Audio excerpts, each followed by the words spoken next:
But my life's good. Really good. I get to wake up every morning at 5 a.m. and make some soup. It's the best. I love it. I get to lay in a bed by myself all of my life. It's fantastic. You're playing music too loud, right to jail, right away. You're driving too fast, jail. Slow, jail. You're charging too high prices for sweaters, glasses. You right to jail. Where's my burrito? Where's my burrito? Where's my burrito? Oh! Okay, I don't know.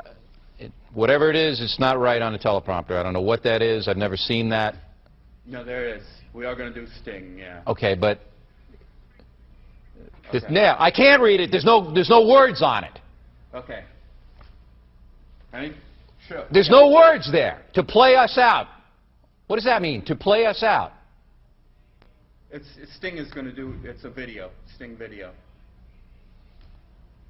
What is for credits? I don't know what that means. To play us out. What does that mean?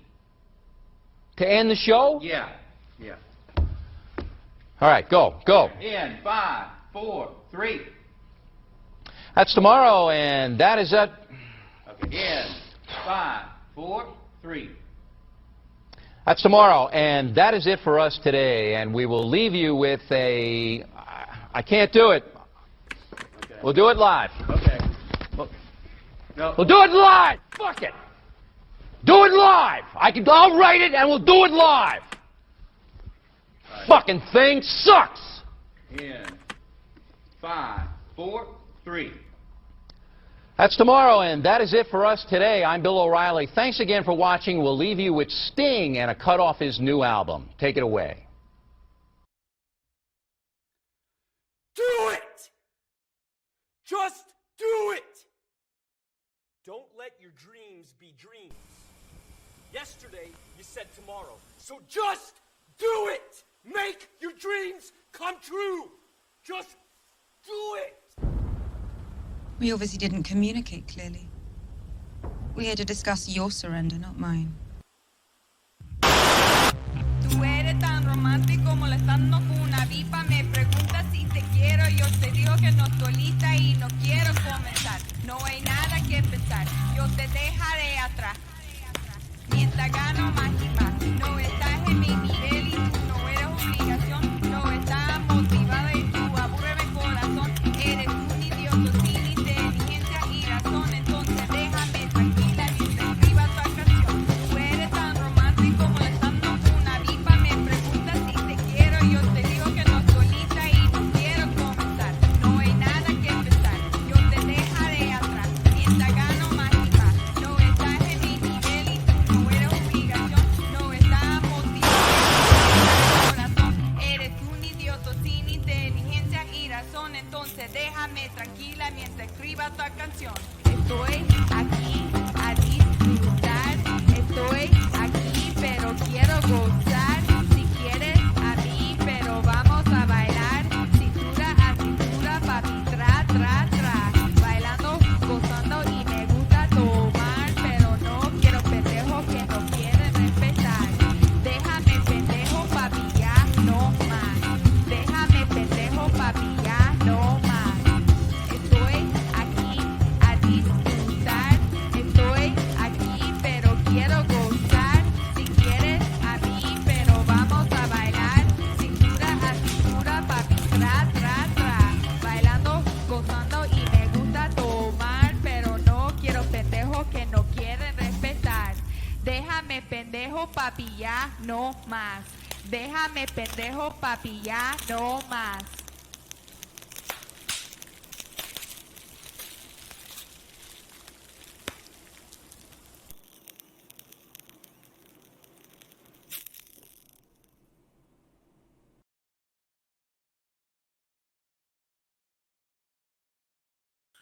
What is up, everybody? It is your boy Luis Martinez, aka Big Chief Burrito, live with you on a Tuesday. Mi Gente show live and direct from Southern California, San Diego, Chula Vista, South San Diego, the whole South Bay area.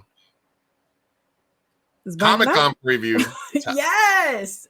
The whole world is burning up, Sophia. We've had It is. 5 of the hottest days recorded in the history of time over the last couple of weeks. Whew, heat wave. All right. But that won't stop Comic-Con. Nothing will. Except maybe the will it? WGA and writer strike and actor strike. Right, we're gonna get into a Comic-Con preview in a little bit. We're going to be talking about what's happening, what's not happening at Comic-Con this year, whether it's going to have an old school feel with no actors, no huge Hall H panels and stuff like that. I'm excited about it, and we have an interview with a couple of people that are part of the Comic-Con experience this year, and we'll be promoting our friends panels and answering any questions you might have about what is happening. We're also going to be catching up on the WGA and writer strike, the SAG-AFTRA WGA strike, all the newest updates, the cruelty, etc. And we might have some interesting people popping in. But this is the part of the show where we talk about personal news just to catch up on everything that's going today. So, Sophia, how was your big gay weekend? It was a blur. It was a big and gay and lots of rainbows everywhere and all of it. Just so much dancing, twerking, drinking, and debauchery, but also family fun at the parade. So it was a lot of wholesome, a lot of not wholesome. And yeah, it was fun. It was fun. It was my first time doing a pool party and the parade, because I usually do the festival, which is a totally different event. And I decided to just skip that and do the parade and a party on Friday and a pool party on Sunday. Huh? Is that the music festival? Is that what you're talking about? Yeah, the music festival. So usually the parade is like in the morning and it's like 5 hours or something like that, and then it ends and the music festival begins, and the music festival goes until like 10 p.m. something like that. Nice. Yeah. So if you really want to go crazy on Saturday, it tends to be parade, festival, after party somewhere. Yeah, but I am old and tired, and so I decided to just do the parade until I was tired, went to sleep, and then I went to a pool party the next day. Wow. Yeah. Wow. You need to plan your drinking and your drugs appropriately for a long day. I need to. Yeah, man, my hangovers are bad. I need to. Yeah. Freaking epilepsy, not fun. No. Mm-mm. But yeah, that was good. Nice. Nothing else I can say on stream. So it was good. I kissed a girl. And I did not. What was I gonna say? There was a lot of reality show people. Ultimatum Girls. Okay. I saw not a lot of my TV show. I did bump into Amber's Closet and Sterling. I believe they were there, but I didn't get to see them. But the host, Jessica Clark, was there. Wish more of my girls would have gone, but hey. What was the biggest gay celebrity that was around? Ooh. Was it you? Definitely not even close. I think right now the Ultimatum Girls from the show, the Queer Ultimatum on Netflix, they're all like super well known, and they were all over every event during Pride. So like my friend group, my kickball team, they went out a lot more than I did, a lot of the girls. So they bumped into like all of them. I just bumped into Tiff, and then I got to see Vanessa for a little bit. But everyone else got to see like the whole cast. They were everywhere. It was crazy. And since they're super relevant right now, since the show just came out, yeah, everyone was like, can I get a picture? All that stuff. Yeah, as one does. As one does. Yeah. So nice. I think that's pretty much it. Yeah. I mean, the music festival has a ton of, acts, but as far as celebrities just in the wild, that's what it was. And yeah, my niece turns 1 year old. 1 year old already this weekend. Yeah. So that's gonna do it for me in personal news. She turns 1 her party's on Saturday. And so her baptism and her party are gonna be in the same day, and we're going to be in Rosarito celebrating, and I'm excited. Sounds like a blast. Yeah, I'm excited.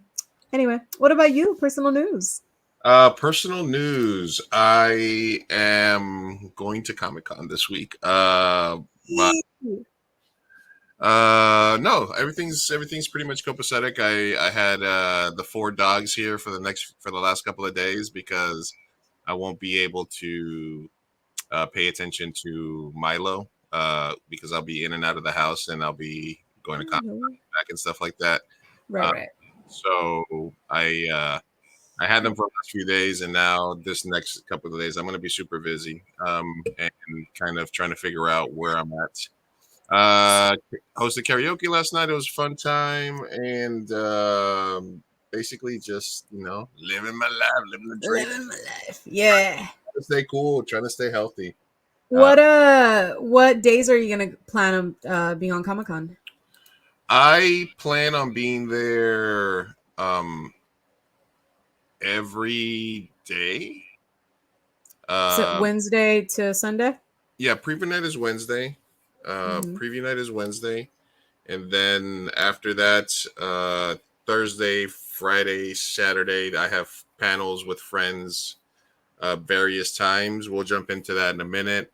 And then Sunday is the only day that I might not be there, and that's simply because my brother's coming into town, which I'm excited about. So I'll be doing some family stuff that weekend as well, and hopefully getting some tattoos. Yeah. My brother's doing a guest spot at a tattoo shop called the Ink Spot in Mission Beach from Sunday the 23rd to the 26th. So if you want to get tattooed by a really badass artist, hit me up or follow him on Instagram. I'll post a link, and then we'll go from there. Hell yeah. Do you want to meet up on Thursday? I'm gonna be in Comic-Con only on Thursday, and Thursday only. Okay, yeah, for sure. Yeah, we're gonna be Comic-Conning it up.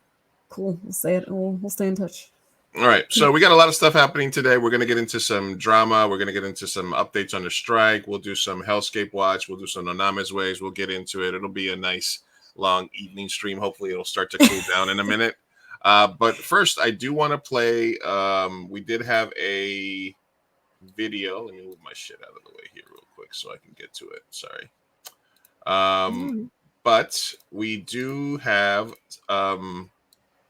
Jose Iturriaga. He's a musician, artist. He actually did the music for Alien Story, the like 8-bit soundtrack music for the intro. He's also going to be at Comic-Con this week. They have a Aztec open world game that he does concept art for. And he's also going to be doing peer portfolio reviews for artists in the sales pavilion. And he was unable to be here live for the show, but I did get a chance to record an interview with him earlier in the day. So we're going to play that now, and then we're going to take it from there. Sophia, can you check if your other laptop is muted and the sound is all the way down? Because I'm getting a little bit of feedback, so I'm not sure if that's from you or... Oh, let me see. It could be that. Seems to be all the way down. Okay, just make sure your audio is down. It could be also my fan. Let me know if that is what it is. No, I'm getting a very, very small amount of feedback, but I think it's better now. Okay. Or maybe I'll just ignore it. Maybe I'll just lower my volume. I don't know. We'll figure it out. It's not bad. Okay. All right, so I'm going to play... Oh my God, it's Double Lou. What is happening? Sharing screen? What is that? What is up, everybody? This is Luis Martinez, and we are recording this earlier in the day because our guest is not going to be available for a live show. But Comic-Con is happening this coming week in San Diego. It's going to be an old school Comic-Con. There's not going to be a lot of studios, no actors because of the strike, no writers to promote stuff. So what is that going to bring us? It's going to bring us an old school Comic-Con experience.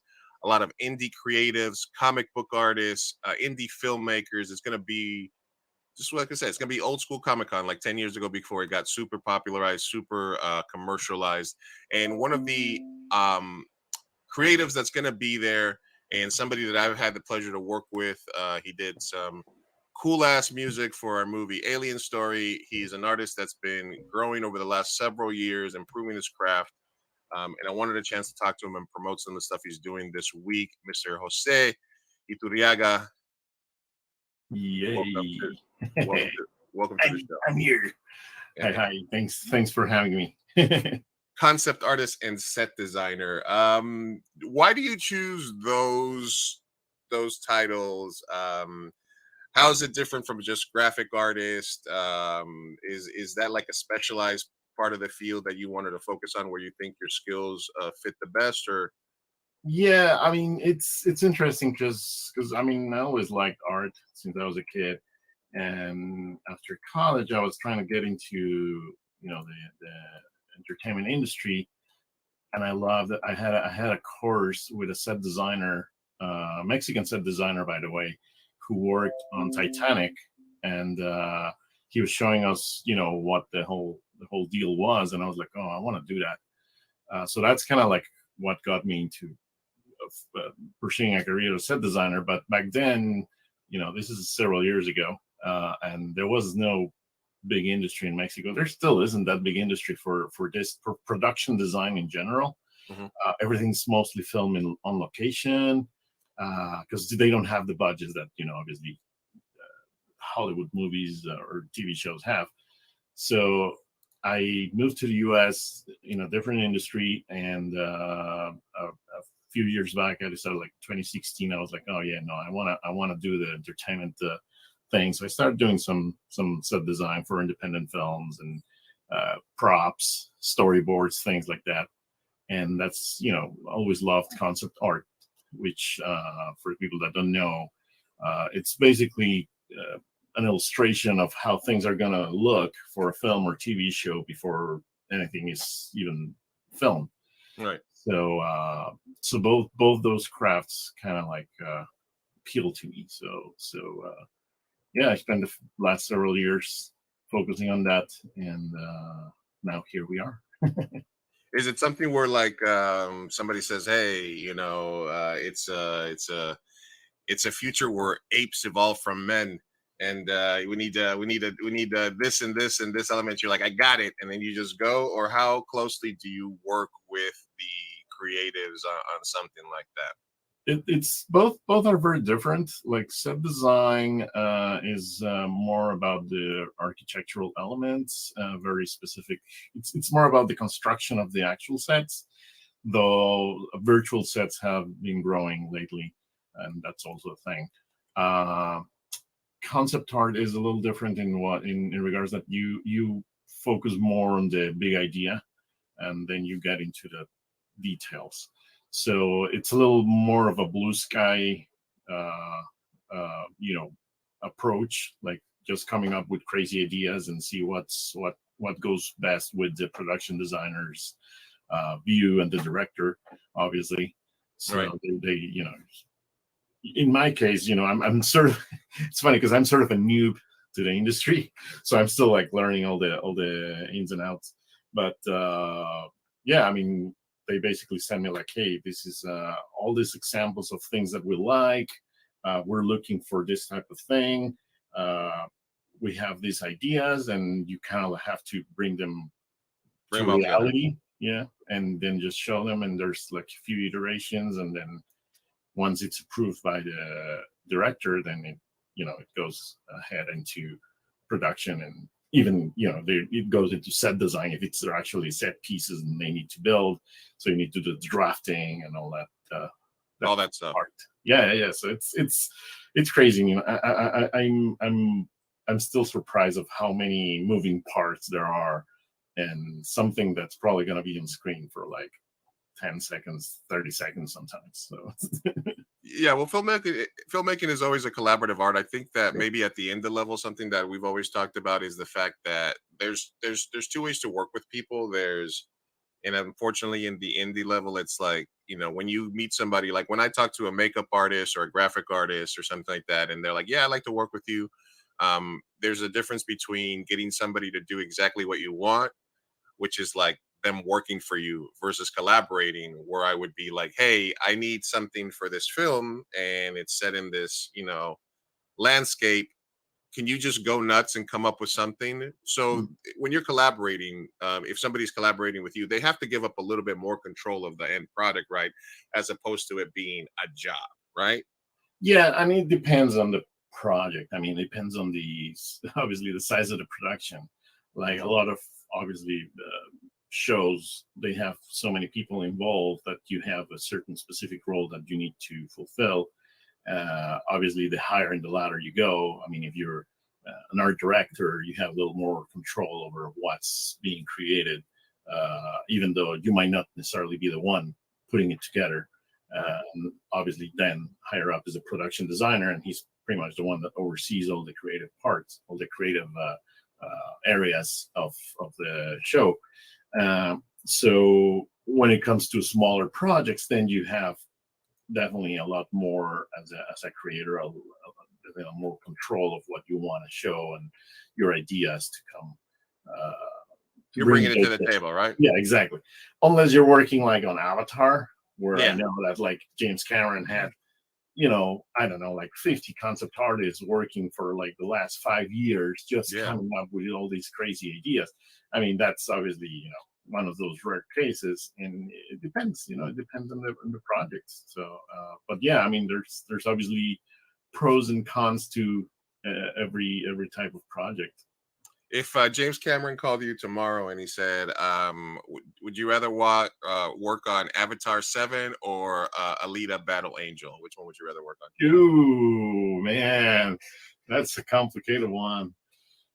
Oh, man. My brain says Avatar, but my heart might go with Alita. Yeah, especially Robert Rodriguez is directing, right?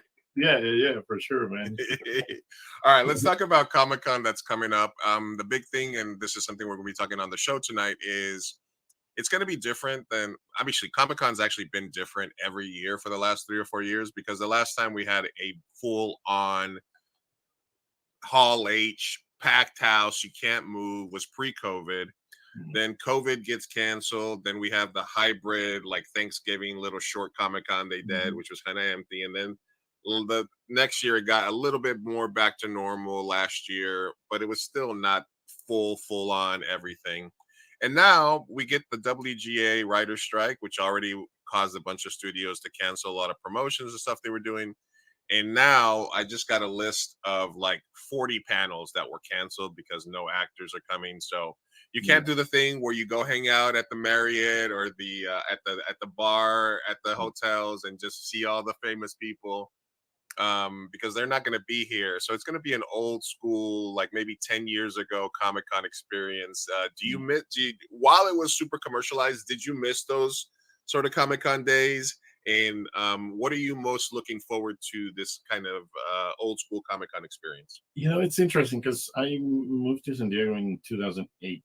So that's when I started going to Comic-Con. Obviously, I've heard of it for years. I mean, it was like, you know, the mecca of comic book conventions. I always wanted to go.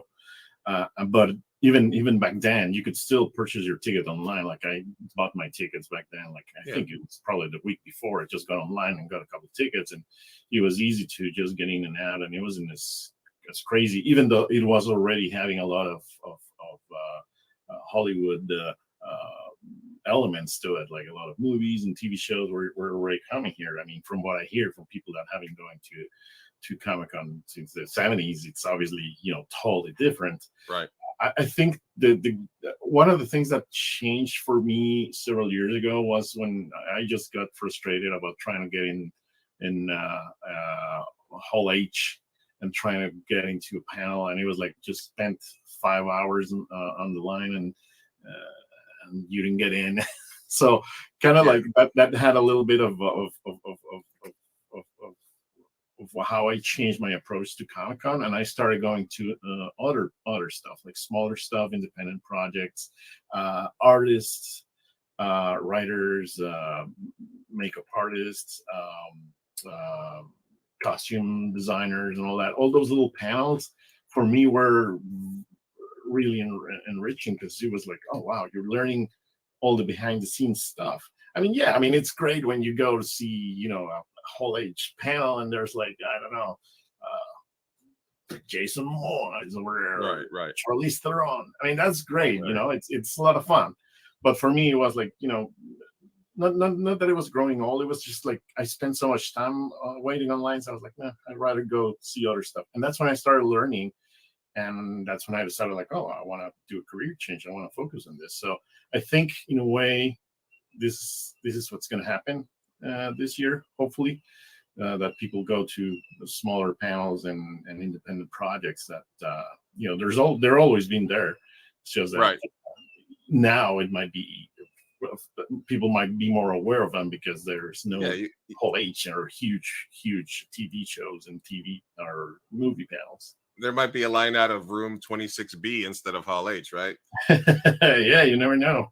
Well, yeah, you're right. The old school, and ever since I've been in San Diego, I've been sort of aware of Comic-Con. And back in the day, it was just, I used to know some people that worked at Comic-Con, so they would be like, "Hey, Comic-Con's this weekend. You want some passes?" And I'd be like, "Yeah, sure." And then you would show up, and anybody that was like in a stormtrooper uniform was like the default security. They would be the ones manning the lines, and you could just basically like, "Oh, this is happening in Hall H right now," and you could just like walk in, and they'd be like, "Yeah, there's some seats over there." Yeah. Now it got to the point where people were camping out for 2 or 3 days to go see a Hall H panel on Sunday, and it was like they're going to release the trailer at midnight tonight anyway. Why would you camp out for 3 days to see something? Or standing in line to get a Funko exclusive that's going to be available at Walmart, in a week. I'm gonna be started with the Funkos, man. Yeah, exactly. I got a problem with that as well. So I'm looking forward to being able to spend more time, and the days of like Bryan Cranston walking around, with a mask, and Tobey Maguire walking around in Spider-Man costume and stuff like that. All that stuff. One time I saw Kurtwood Smith just walking around without a mask, and I was like, "Oh my God, it's Clarence Boddicker!" Everybody was like, "Oh, Red Foreman!" I was like, "Yeah, but Clarence Boddicker for me." Yeah, it's funny when you see, like, I'm wondering if some of these actors that already had plans or maybe hotel rooms and they canceled, if they're still gonna just maybe show up as fans, and just walk around and do some stuff. It's gonna be interesting to see what happens. Yeah. We'll see what happens, man. I mean, I'm very excited because this time I'm a little more active on the pro side than before, because usually I would just go as a fan. But I'm excited to see what happens, and hopefully, we'll see many people stop by. All right. Yeah, and let's talk a little bit about the projects that you have going on. As I pulled them up earlier before, an ancient mythical tale. Is it Mictlan? Is that how you? Mictlan. Yeah. So this is an indie game. It's created. It's probably about 85% of the people working on the project are from Mexico.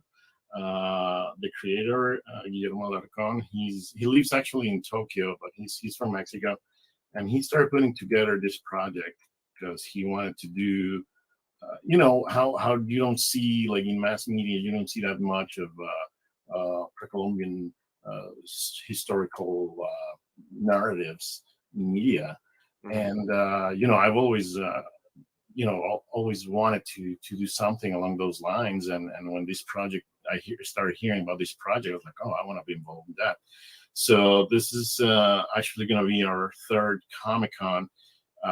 It's interesting because a lot of people are like, oh, when does it come out? And this is a different project than, let's say a project backed by a big studio, because people don't realize it sometimes, but video games take a long time to develop. I mean, some of them, it could easily go for 5 years before it's released. So in this case, GTA. Yeah, exactly. And like in this case, it's an independent project, and it's created by a lot of people that know crafts, but they're not necessarily like working in a studio or something. So it's kind of like putting it together, and the idea is to be a character, an Aztec character that's actually voiced by Horacio Garcia Rojas, who's going to be here. And he was in Netflix Diableros, and he's going to be voicing the main actor, and the idea is that you follow his path on your mission to explore the lands of the Aztecs. And there's a lot of concept art that we've worked on for the past few years. A lot of amazing artists putting it together, and we're going to showcase a little bit of that, the progress of it. Obviously, it's taking some time because, as I said, it's an indie game, but hopefully, people can stop by. We're going to be having a panel on Friday at 7 p.m. in room 29AB. Also Conejo, who's a rapper from LA. I think he's also doing another character as well. And yeah, we're going to talk about, you know, their experiences, because it's also about talking about representation, about how we need to see these kind of things more in media. And I think that the richness of Colombian cultures is something that you know, can be very enriching, like a very good experience for all the geeks and fans and Latinos alike. So hopefully people will be able to join us. And this is, you know, kind of like a for and about, right? As opposed to something like Apocalypto, which is kind of through like a sort of a more of a white gaze, right, on culture and stuff like that. This is kind of like for us, by us. Yeah, I mean, obviously it's a video game, so it's not supposed to be like a right, true to life documentary. It does have. I mean, we've been working with archaeologists and historians to develop the whole world, and it's based on actual things that happen, and the codexes and or the codex is that plural? Codex. Codex.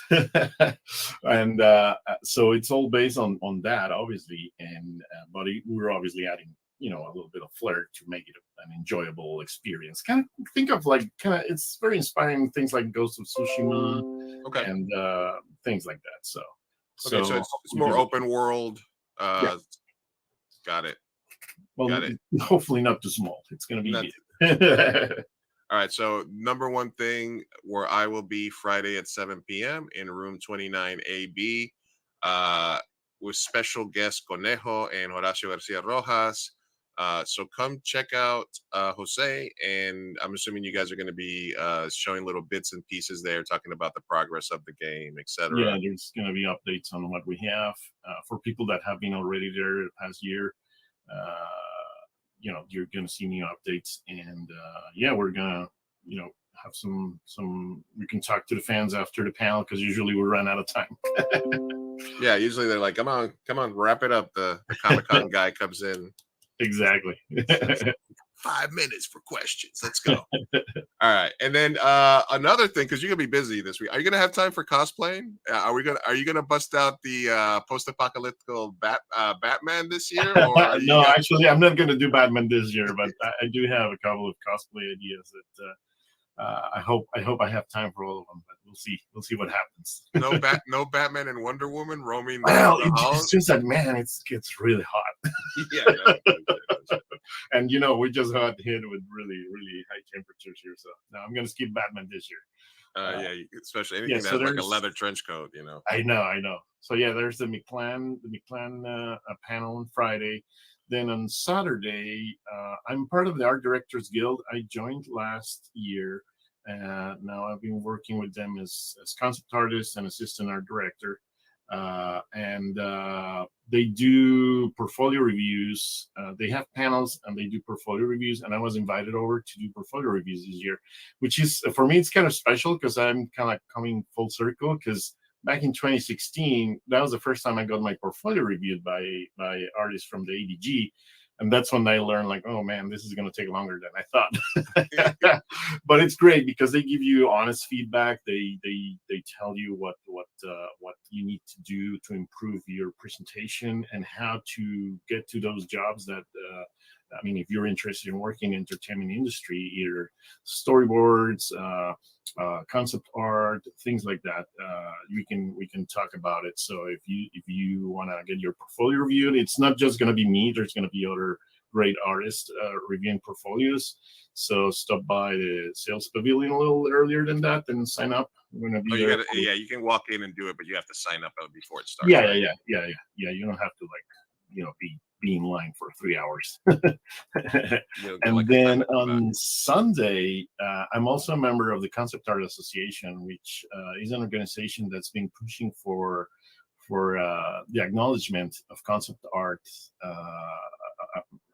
pretty much across the world. I mean, there's members from all over the world. I mean, it's based in the US, and they put together the Concept Art Awards during Lightbox Expo, which is in October, I think, late September, October. and the idea is to bring the concept art to to the people and that they learn about it. So they're going to have different artists take over their booth at different times during Comic-Con. So stop by several times. You might, see some sketch battles between artists or demos. I'm going to be doing portfolio reviews, and I'm going to have some prints as well. Some of them prints that we're going to have, which we're also going to have during the panel. So if you're interested in getting some cool prints, stop by. So yeah, I mean, I'm going to be busy with that and trying to find time to meet more people and network and cosplay and sleep. Well, look, all my background stuff. This is a new piece that I got at the Frida show down here. Nice. That's Lalo Alcaraz right there. We Yeah. got Mello here, another artist that I know. So all my art that I put in the background of my stuff is always independent artists that I collect. And one of the things I look forward to, like back there, the Jay Dilla stuff and the Mad Villain poster I have, those are all from the same artist. And I go visit them every year at the booth in Comic-Con. I say, what do you got new? And he's like, all right, well, I'll get you a set of prints. yeah. Well, yeah, anything that you bring, we're gonna throw it on in the background, Jose. Awesome. So besides sorry,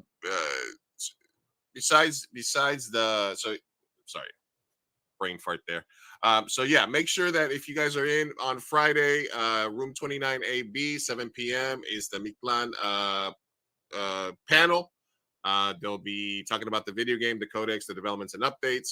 If you are an artist and would like to take that next step, be brave and have somebody review your artwork, Saturday, show up early, sales pavilion upstairs. You might get your art reviewed by Jose or another highly qualified artist. And then the Concept Art Association takeover is Sunday, booth 5012. So yes. I'm adding all of those. I got my calendar, and we'll be talking about on the live show. We're going to be talking about Accidental Aliens. We're going to talk about Afrofuturism panel. Uraeus, one of the homies, is coming down.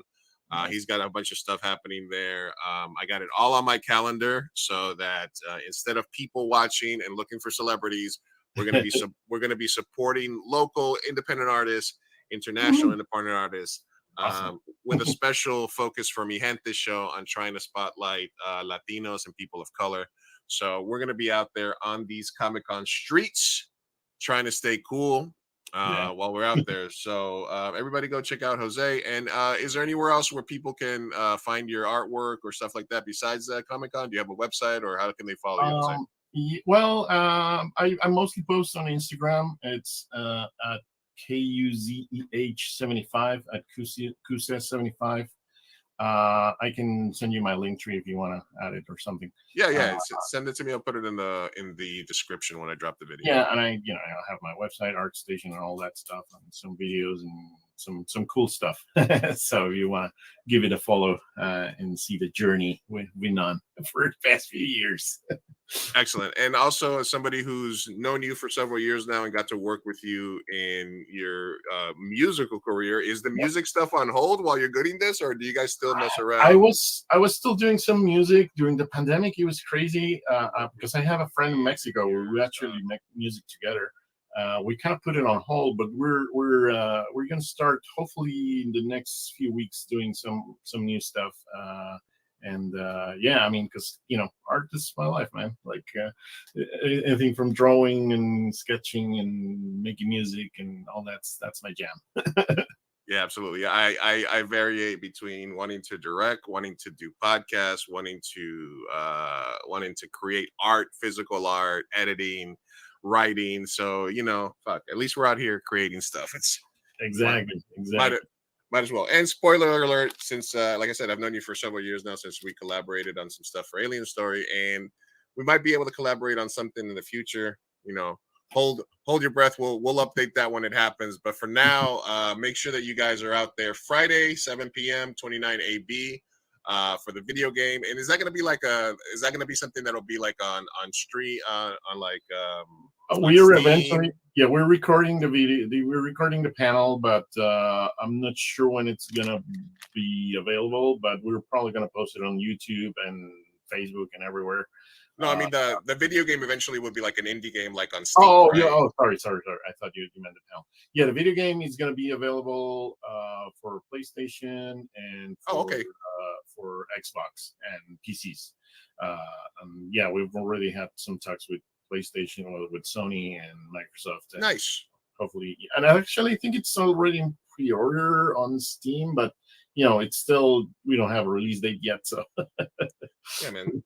So for this year, this hybrid sort of weird, non-commercialized Comic-Con, let's celebrate every indie artist that we can. Go out there, spend some money in those booths, talk to people, collaborate. Let's get some more art there, especially, like I said, for Latinos and people of color. So, Jose, we'll do a postmortem right here, right now. Let me end this recording. Thank you, everybody, for watching, and we'll get back to the live show.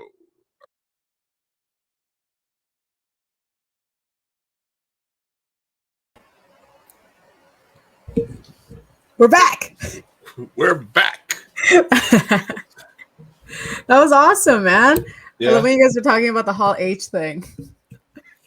And how I hadn't looked at it the way that you mentioned about like it, because of everything that's going on with the writer's strike and everything. It's gonna have more of like an OG Comic-Con feel because it became such a huge, event worldwide. I'm like, kind of excited. Yeah, but it used to be back in the day. It was just like comic books, people cosplaying, a couple of different, panels and stuff like that, and then once it became so popular, the studios were like, oh, we're going to do this huge installation. And then it was like the Game of Thrones experience and the vampire experience and Walking Dead thing. And it was just, what are they going to release on the Walking Dead panel? And you had to stay up for 2 days and camp out to be able to get in there. Super mainstream. Yeah. I remember waiting in line for the Guardians of the Galaxy one and definitely did not get in. But yeah. And before it would be, you would just be walking by Hall H and they'd be like, and you would just open the door and you could walk in and just sit down and just see what was happening. But for the last several years, you couldn't do that. You'd have to plan ahead and you'd have to miss your whole Comic-Con to do that, So I never understood that fanaticism, especially when it was like, but to each their own. So yeah, that was a really great interview with Jose. And make sure that you guys check out that the video game looks pretty cool too. I mean, not that you're a gamer, but I can try.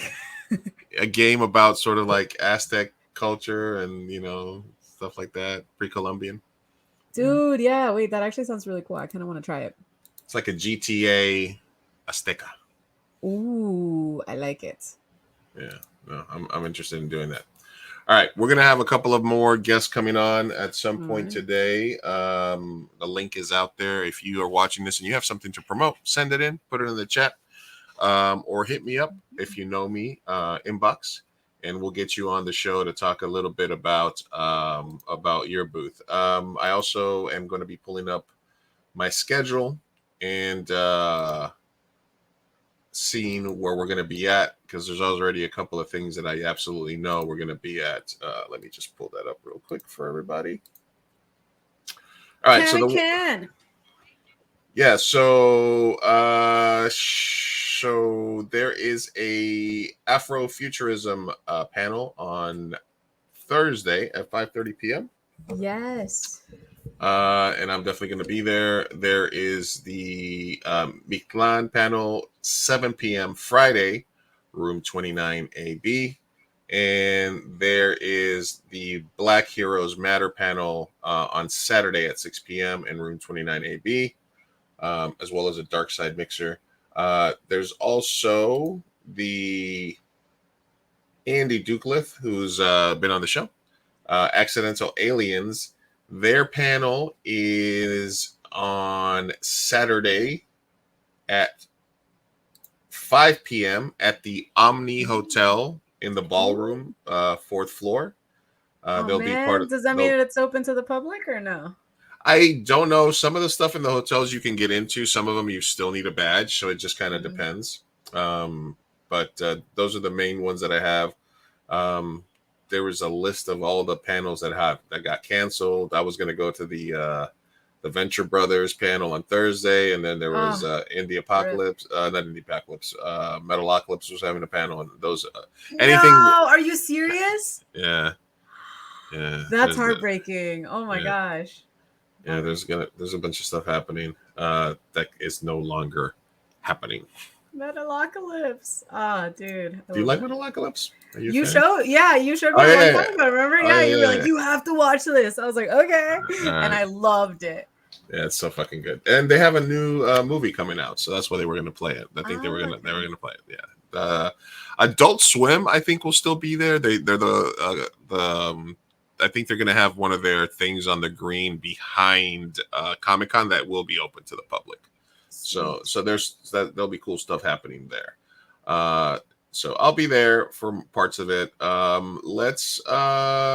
Let's just do some palate cleansers or just check on some stuff that's happening in the news real quick while we wait for our next guest. How do you feel about that? Sounds good. Let's do that. Let's do it. All right. So new Dark Brandon dropped. He's going to forgive $39 billion in student debt for 800,000 followers. So basically, the Supreme Court, blah blah blah blah blah. Everybody knows what happened. They canceled his cancellation of student debt. They canceled his cancellation. But now he's like, no, I'm going to cancel some different. Is there a crossover between the people that were going to get their student debts canceled to this, or is this a whole new group of borrowers? Because some of it was saying is like people that have been making payments for like 20-25 years. I'm pretty sure that doesn't apply to you, but no, I'm not aware. I don't know. I thought that they were still fighting for the same for like the same bill essentially. So I didn't. Yeah. No, this is historic relief will provide an income-driven payments plan in which the federal government cancels borrowers' outstanding balances after they have made their payments for 20 or 25 years. MAGA world is furious, blah blah blah. Obviously, Biden's education department will notify eligible borrowers in the coming days. It cannot be stressed enough what a big deal, blah blah blah blah blah. This is kind of a propaganda laced one, but I do know that he did drop a new, I guess he's like, he's like they love it when I give them money. I got to keep doing it. Well, yeah. I mean, help us out. We're broke. We live in freaking capitalist society. We need help. We're at the bottom. Yeah, I'm trying to figure out if it says like whether this is kind of like a different set of people or who does this thing. Well, the whole if you've been doing repayments for 20-25 years, then that would be a different set of people. Yeah. We'll look third into it, but he's trying to do stuff, right? All right, we're gonna do this one more thing. I see David's joining us in the back. We'll bring you on in like 2 minutes. All right, have you seen this? No, what is it? This is this is a TikTok. This is a trend on TikTok where you sort of play as an NPC, and basically what happens is just watch. Okay. Grab. Yes, strong woman. Yes. Take your Tony. Can I eat it? So cute. Balloon. Take your Anna. Take your Maya. Hey! Take your Anna. Take your Jolan. Take your Anusti. Take your Erika. Take your Jolan. Take your A. Take your Emma. Take your Maribel. Ice cream so good. Gang. Hey! Balloon. Hey! Oh, thank you, baby. This is so cute. Thank you, Tony. Watermelon. God, amazing. Hey, take your shimmer. Slay, huh? Cash. Grab. Yeah, strong woman. Ice cream so good. Yes. Yes. Hey, cash. Yes, fashion. Yes. Hey, leave the dog alone. Yes, strong woman. Yes. Arrête. Arrête. Yes. Hey, take your Tony. Oh, jellyfish. A pearl for me. Give it to me. Take you Isabel. Cash, Gracie, arrête. Thank you for the galaxy. I got you. That is literally us on the stream all the time. Balloon. Arrête. Cash, Gracie. Oh, special.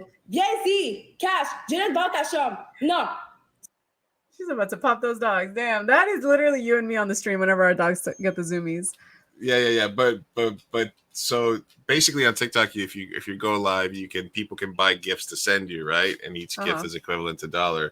So there's this trend now where these people are doing this live on stream, and she just plays. Obviously, this one is an interesting one, but there's ones where she never breaks character, and she's just like for a minute and a half, 2 minutes, just gang, ice cream, so good. Also, let's also remember that she's making popcorn with hair. That's what I was wondering. Yeah, it's a hair straightener. With a hair straightener, one kernel at a time. What the hell? This is amazing. Yeah. So why aren't you doing this for money? All right, this is another. should. This is another version of this, and we'll get David on here in a second. I promise. Stinky sweat. How spicy? Hot dog, yum. You just act like hot you're. dog, yum. And somebody sends you a donut, you go Donuts, yum. and then I can do that. Let's do that. And like a donut could be worth like 50 cents as a tip, but then there's some of them that are like $1, $5, $10. So you can just go and just act like a fool for an hour a night on TikTok. Sophia, ice cream's so good. I would love to do that. Fuck yeah. Thank you. Pumpkin, yum. What are these called? Spicy. Is it? Ice cream, yum. NPC month. Ice cream, yum. I don't know. Once we get to 350, I'll leave. I promise. Stinky swear. How spicy? What the? Hot dog, yum. It's too early in the stream for that. All right, sorry. Hot. Anyway, if there's anything you can take from that, it's hot dog yum. Ice cream so good. Gang. All right, that's a little play. Yeah, that's today's. Why aren't we doing this to get rich, Sophia? Exactly. Link of the day. Yeah, I would do that. All right, so let's keep going with more Comic-Con talk. We have next person coming on our stream tonight is a podcaster, director, editor, corporate titan, just voiceover actor. What can you say about this guy? He does it all. We've been on each other's shows several times, so let's bring on the intellectual himself, Mr. Dawson. David. I feel like I'm a massive letdown after You can't live up to that, huh? Hot dogs so good. Oh my god! Oh no, it's ice cream so good. Hot dog yum. We've come to the point where people are living out video game fantasies. I mean, that's This is so essentially what this is the NPC fantasy where, and the NPC means like non-playable character, right, David? Like the people that are bots in GTA. I want to feed the hot elf that doesn't say anything but 3 lines. Right. And so now these people, now this happens to be the other one is an influencer. I think she's French or something, but this girl, she's also an adult star, my cherry crush. So she maybe is doing it to like push people to her like her OnlyFans and stuff as well. But this is like the PG version of like an OnlyFans here, because you get to literally control somebody's movements and life, and you're just sitting there clicking buttons and sending them. You buy bits like you would like on Twitch or something, or you buy these things, and on TikTok you're able to exchange those for gifts. TikTok gets a little money, the influencer gets a little bit of money, and as soon as it pops up on screen, you just do the appropriate gang. Yeah. I mean, it makes more sense than an NFT. So yeah. But there's a little bit of a power trip of getting people to do something for money. It's like it feeds into something kind of weird, right? Yeah, I mean, we make movies to try and influence people to spend money on tickets to sit their butts in a dark room together. So yeah, it does happen. Well, when you put it like that, it doesn't seem so appealing. That's at least like really quick return, right? That's true. No, exactly. It's like an hour. But listen, you do that, you sell your soul for an hour, you might make $300-400, $1,000. You don't know. Hey, I mean, you've convinced me, Lou. You've sold. I know how other ladies have put themselves through nursing school, so It's true. It happens. All right. Well, anyway, David stopping by, checking in on us, talking a little bit about Comic-Con and stuff. We're going to get into Kung Fu Ghost, which is available a lot of places to view right now, which David was in. Jennifer Lynch, actress, director, who I know from when she started here in San Diego. Right. And we're gonna get into that. But David, I wanted to get your thoughts real quick. You're a Comic-Con vet. Obviously, you remember the old school days. Stormtroopers doing security and lines and stuff like that. More indie based and stuff like that. Are you looking forward to this sort of toned down? Is this like a gift in disguise? The post-strike Comic-Con feel?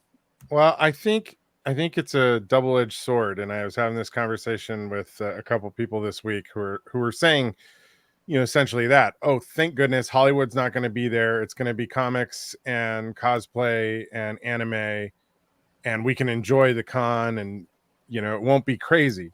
Yeah. Well, they already sold all the tickets based on Hollywood being there, so people have made their travel arrangements. They're not going to back out at this point, not this late in the game. So you're still going to have those 8,000 or 9,000 people who were expecting to go to Hall H now just crowding out the rest of the con. So I'm kind of curious as to how the crowd's going to feel, regardless of everything else feeling smaller. The crowd's still going to be a huge Hollywood-based crowd of a number of people who will be disappointed in whatever's presented to them because they were expecting to be there for Marvel. They were expecting to be there for DC or whatever, and instead they're going to get comic books and anime, which is not what the 6,000 to 8,000 people who wait all night every night of the con to get into Hall H are there for. So it's going to be a mixed bag. Yeah, so there was already sort of rumblings of all the studios for weeks back that they weren't going to really send anybody. So, but you think like people, we're in July. You had to decide you wanted to spend the money and come in out November, this year, November of 20 November for pros and like February for everybody else, right? For So the it's like at this point the tickets were all sold. So yeah, that's true. And hotels are sold out months and months ago. Right. So there's no way, that those 8,000-10,000 people who spend each day at Hall H aren't going to be there. 10,000 people who. That's true. Ooh, hey, Whoa. I hurt myself. Extra. A whole lot of Dawson. That's a whole lot of Dawson. Things that. But yeah, I just think it's going to be a mixed bag because you're going to have a bunch of people who will be unhappy because Hollywood's not there. You're going to have a bunch of people who will be very happy that Hollywood's not there. But I think more than anything, the crowd's going to be more of a problem than ever because those 6,000 to 8,000 people that are normally occupied in Hall H are now going to be roaming everything else, and it was already crowded without them. That's true. Oof. True. Maybe we can get them to something to stand in line for. That reminds me when the panel would like immediately end, and then all of a sudden it was like shoulder to shoulder. Yeah, with all of a sudden everything's you're like, oh, Hall H is done. Yeah, Hall H just let out. Yep. Yeah. Look, that's going to be every day this year. Every day. Oh wow! I was so excited before that, David. Damn. I enjoyed Comic-Con last year because it was less crowded and you could like actually move around a little bit. Yeah. And the first post-COVID year. I don't know if it was actually less crowded or if it was just like 20% of the crowd was stuck in the COVID check line trying to get in. That also could have been for most of the day, so it just felt less crowded. Yeah, that was a bitch. But every time I went out and looked at the line for COVID check, it was quarter mile long. I was like, till Sunday late. Till Sunday late. It was insane. Yeah. So none of those people are going to be stuck in a COVID line, and nobody's going to be in Hall H. So and the same amount of people bought tickets that probably last year, probably more than last year, bought tickets. So it might be a clusterfuck. And there's probably going to be less things to do outside too. So, but this is I haven't heard about the pop-ups outside. I mean, a lot of those were like the TV networks and stuff. And I know some of the people who perform in those pop-ups are SAG actors and SAG background actors, and I don't know if they have the people to man all that stuff now. Yeah. True. Yeah, so it's going to be interesting to see how crowded it is inside and outside, especially. But I think this is an opportunity for indie films, indie producers, indie comics to take advantage of that. As the same as it's going to be an opportunity for places around San Diego, other tourist attractions. It's the what the fuck? Worst case scenario, these people are going to show up at the beach, right? They're like, "We're in San Diego. What the fuck do we do?" It's 90. I think it'll July. be a boon for the gas lamp. The gas lamp's gonna be popping again. It's It'll going to be a boon for the gas lamp, and yeah, the beaches in the local area will probably end up being pretty crowded. Yeah. Especially if it's as hot as it's been. And it's going to be extra crowded in the small press area because there's going to be more people walking around. So, so let's talk a little bit about what's happening for you specifically this year. I know that you guys are doing a pop-up at a bar. Do you also have a booth this year for the movie, or?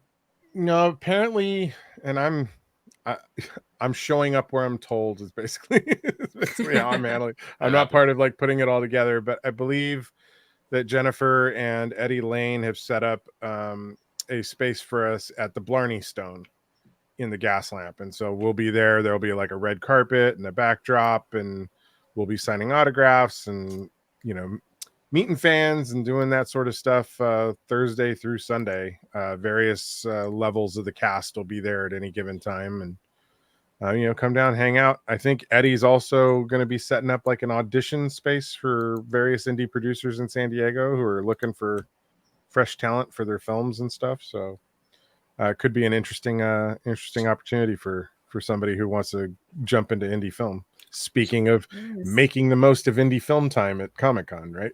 So it's a pop-up / cattle call. Is this what you're telling me? Yeah, essentially. And where I'll be there to like, show people that I'm not in fact bald as my character is. Yeah, talk a little bit about the movie, about working with Jennifer, and kind of how you entered into that sphere. So Jennifer came on my podcast, The Intellectual, a couple times, and we chatted about her action shorts that she'd been making, and she posted online at one point in 2019 that she was looking for an Asian actor specifically to play her grandfather.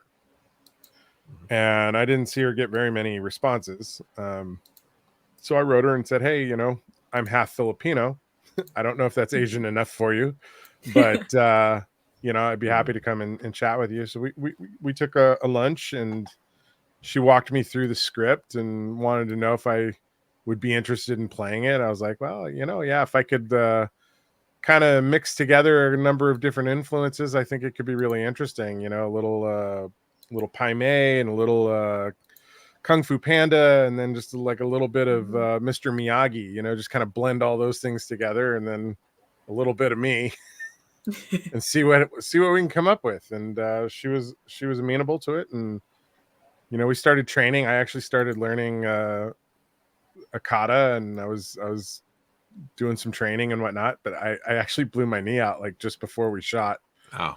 So actually in the movie, Grandpa is using a cane to get around, and it looks great for the character, but the reality was I had to have a cane to walk around. You actually needed it. Yeah. Oh my gosh. Is Akata the art of essentially like causing harm through self-defense only? Or how would you describe it? So, defensive movements. Yeah, mostly what I was doing was defensive movements. Primarily my shtick in the movie is I'm a ghost, so I actually don't do any fighting. So I am the titular character. I'm the Kung Fu ghost, right? You're the ghost of Obi-Wan, a little Obi-Wan. Yeah, essentially. Jennifer does a boatload of fighting in the movie, and she's quite impressive. And Shane Alexander and his team, they choreographed all the fights. We had 5 days of shooting that was just fights. Wow. And they kicked each other's ass for 5 days. Jen was bruised up and banged up really good. And you have to also understand that the shoot happened the exact 3 weeks leading into lockdown.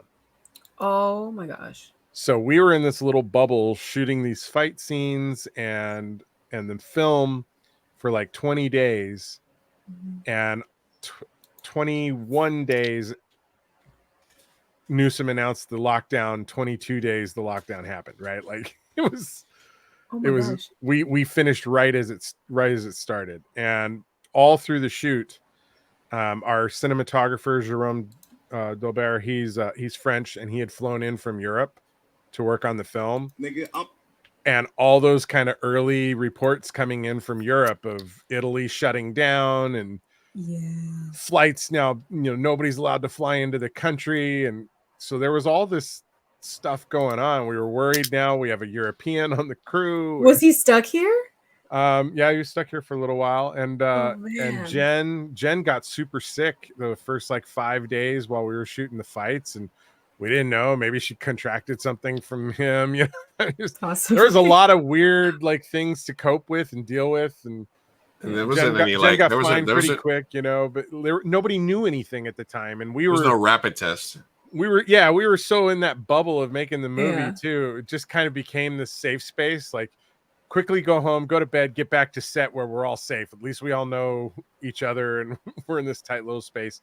And right. The whole world was going crazy outside. So we'd do takes, and then I'd pull my phone out and like be checking the news to see what happened in the 20 minutes we were shooting a scene. It's oh my god. It was a really wild experience. And we had guys like some of the stunt crew was down from Canada, and so they were starting to worry about whether they would be able to get back, if the border got shut down before we were done with their parts. And one of the guy who plays the love interest for Jen in the movie, he's from South Carolina or North Carolina, and it's a real international affair. It was everybody had all these concerns because just so much weirdness was going on. So it was an interesting experience. And then, on top of everything else, it was Jen's first feature film. So all the kind of lessons that a new director, especially actor director, has to learn shooting a feature film. Like we were going through all that with her. And but she did it, man. She pulled it off. And then she ended up editing the whole thing herself in lockdown. Whoa. So I mean, my hat's off to Jennifer Lynch. Like she busted her ass. She got her ass kicked, and then she saw the thing all the way to the finish line, and she's gotten us distribution all over the world, which is kind of amazing. And we're streaming on Peacock. If you got a Peacock subscription, it's free to watch there. I think it's now free to watch on Amazon Prime if you're a Prime member. There you go. But it's on all the major streaming platforms and Vudu and whatnot.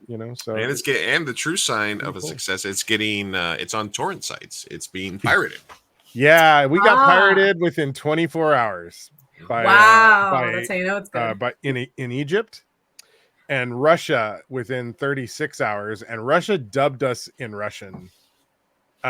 Within those 36 hours. So I actually saw clips of my character with a Russian dub on him, that's amazing. Which was a total trip. Yeah, absolutely. And shout out Jennifer Lynch, because as I said earlier, when she literally when they were buying like sound and camera equipment when they were first starting out, we got connected through somehow, and I was on set with them for one of their shorts. I think it was even the first day they were shooting, helping out. I even ran a couple of shots, just kind of like she was kind of producing and running everything, and I was helping out a little bit. And I just basically said, hey, just kind of gonna do my thing until you kind of catch hold of your bearings of everything, and just whenever you're ready, take over. Just to try to get some basic stuff for her. And a couple hours in, she was like, boom, I got this. And she's been taking off. And definitely her passion and her work ethic seem to be unparalleled. Obviously, she's definitely got a don't take no for an answer attitude. Like, she knows what she's making films for, right? She's definitely working for a niche audience, but she knows exactly what she's trying to do. So, more power to her. We wish her the best of luck with that. So are you gonna? What days is this pop up happening? Is it the entire weekend, or is it certain times? I think it's Thursday through Sunday. I believe someone is there Every day. Every day. I'll be there. Right now, my plan is to be there at least Friday and Saturday afternoon / evening after work. I might be down on Thursday as well. So, yeah, if you're down, come down to the Blarney Stone. I'll sign autographs. All right. Yes. I'll try to be there on Thursday. Which is still just a weird thing to do. Yeah. But you're the Kung Fu Ghost, David. Come on. Yeah, well, and you've so got the I'm ghost. I also do the voice of Yoda in Raymond Montemayor's Star Wars Toy Story series. And I got to do an autograph signing up under the sales at Comic-Con for those films in 2019. And it was bizarre to be on that side of everything. Yeah. You know, it was a lot of fun though. It was fun to have little kids come up and you know, not know who I am until I do the Yoda voice and then watch their eyes. Can light you, up, you know? can you do a little Yoda? Like, come on, just a little something. Yoda's. Hey, there I am. Look at that. There you. Oh my gosh. With the one crazy eye. Unrecognizable. Yeah. I Wow. literally shaved my head every day for a month. The fact that you've lost so much weight since then actually makes the makeup job look that much better. Because when they see you now and they're like, "Oh man, do you have a fat suit on too?" That's crazy. That's a lot of work. No, yeah, I was. Let's see, I was 65 or 70 pounds heavier when we shot the movie. Yeah, Dan, that's another thing I would say. You know, congrats on your continuing success on your weight loss journey. Jelly over here. Do or do not. There is no try. There you go. There you go. There you Oh my go, gosh, man. I'm getting your autograph on Thursday. I'm taking my baby Yoda. Taking your baby Yoda. There you Yeah, go. so catch Kung Fu Ghost on Peacock, Amazon, or pirate it In Russian. from reputable Russian places only. All right. Very good. I am the Kung Fu, how you say, ghost. Yeah. I am Kung Fu Haya. All right. I want to also, friend of the show, previous guest, Andy Dukelith is also going to be at Comic-Con. Accidental Aliens, as I mentioned, will be at the Omni in the ballroom, I believe, on Saturday. They'll be at K07 in the small press area. Andy will be doing new prints of some of her really cool new stuff available, soon to be seen in my background here.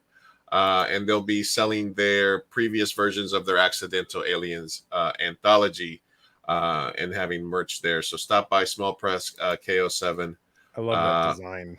Yeah, she's a beast. So shout out Andy, previous guest and friend of the show, for checking out. Also Jose Turriaga, as I mentioned before, for the Mictlan video game panel on Friday at 7. And also he'll be in the sales pavilion doing portfolio reviews. If you get there early enough as an artist, you can show some of your drawings and go from there. Drawings. Very good. So we're gonna jump into some other. Do you have some time to hang, David, or are you gotta do your makeup, or what's happening, man? Because we're about to jump in a couple of things here. I actually have a voice recording I need to do tonight. All right. No worries. Like, I have that full-time job in the daytime now, so yeah. I have to That's do all that right. creative work Man. at night. So I like that's the worst. I mean, it's okay. I'm making a ton of money now. So, no shit. All right. So it's all right, you know. Bravo. Got it. Yeah. Well, shit. Yeah, I gotta keep the creative net going too. So Yes, Well, get your you know, hustle on. Well, we got a crowdfunding for the next movie coming up, so that's great to hear. We'll be spamming you those links. All right. Well, thank you very much. Well. Thank you very much, David, for stopping by. You know, you're always Thank you for welcome to being come here, on the David. show. I appreciate you guys, and you know, hopefully I'll see you this weekend at the con. Got it. Absolutely. We'll be Oh, there. yeah. All right. All Take right. it easy, David. Bye. All right. David Dawson. Lovely. David Dawson, the Kung Fu Ghost. The Yoda. Stopping by to hang out, you know. Dude, yeah, that's exciting. I'm excited I'm gonna get to do stuff. I want to go to his booth. Yeah, Pop-up. well, that might be a good place to start. Just go I'm there. only gonna be there on Thursday, and that's it. Well, so, I mean, On the outside. We can so. start there. It's a bar, so I'm sure we can have a beer and then go see what's Yeah. going on.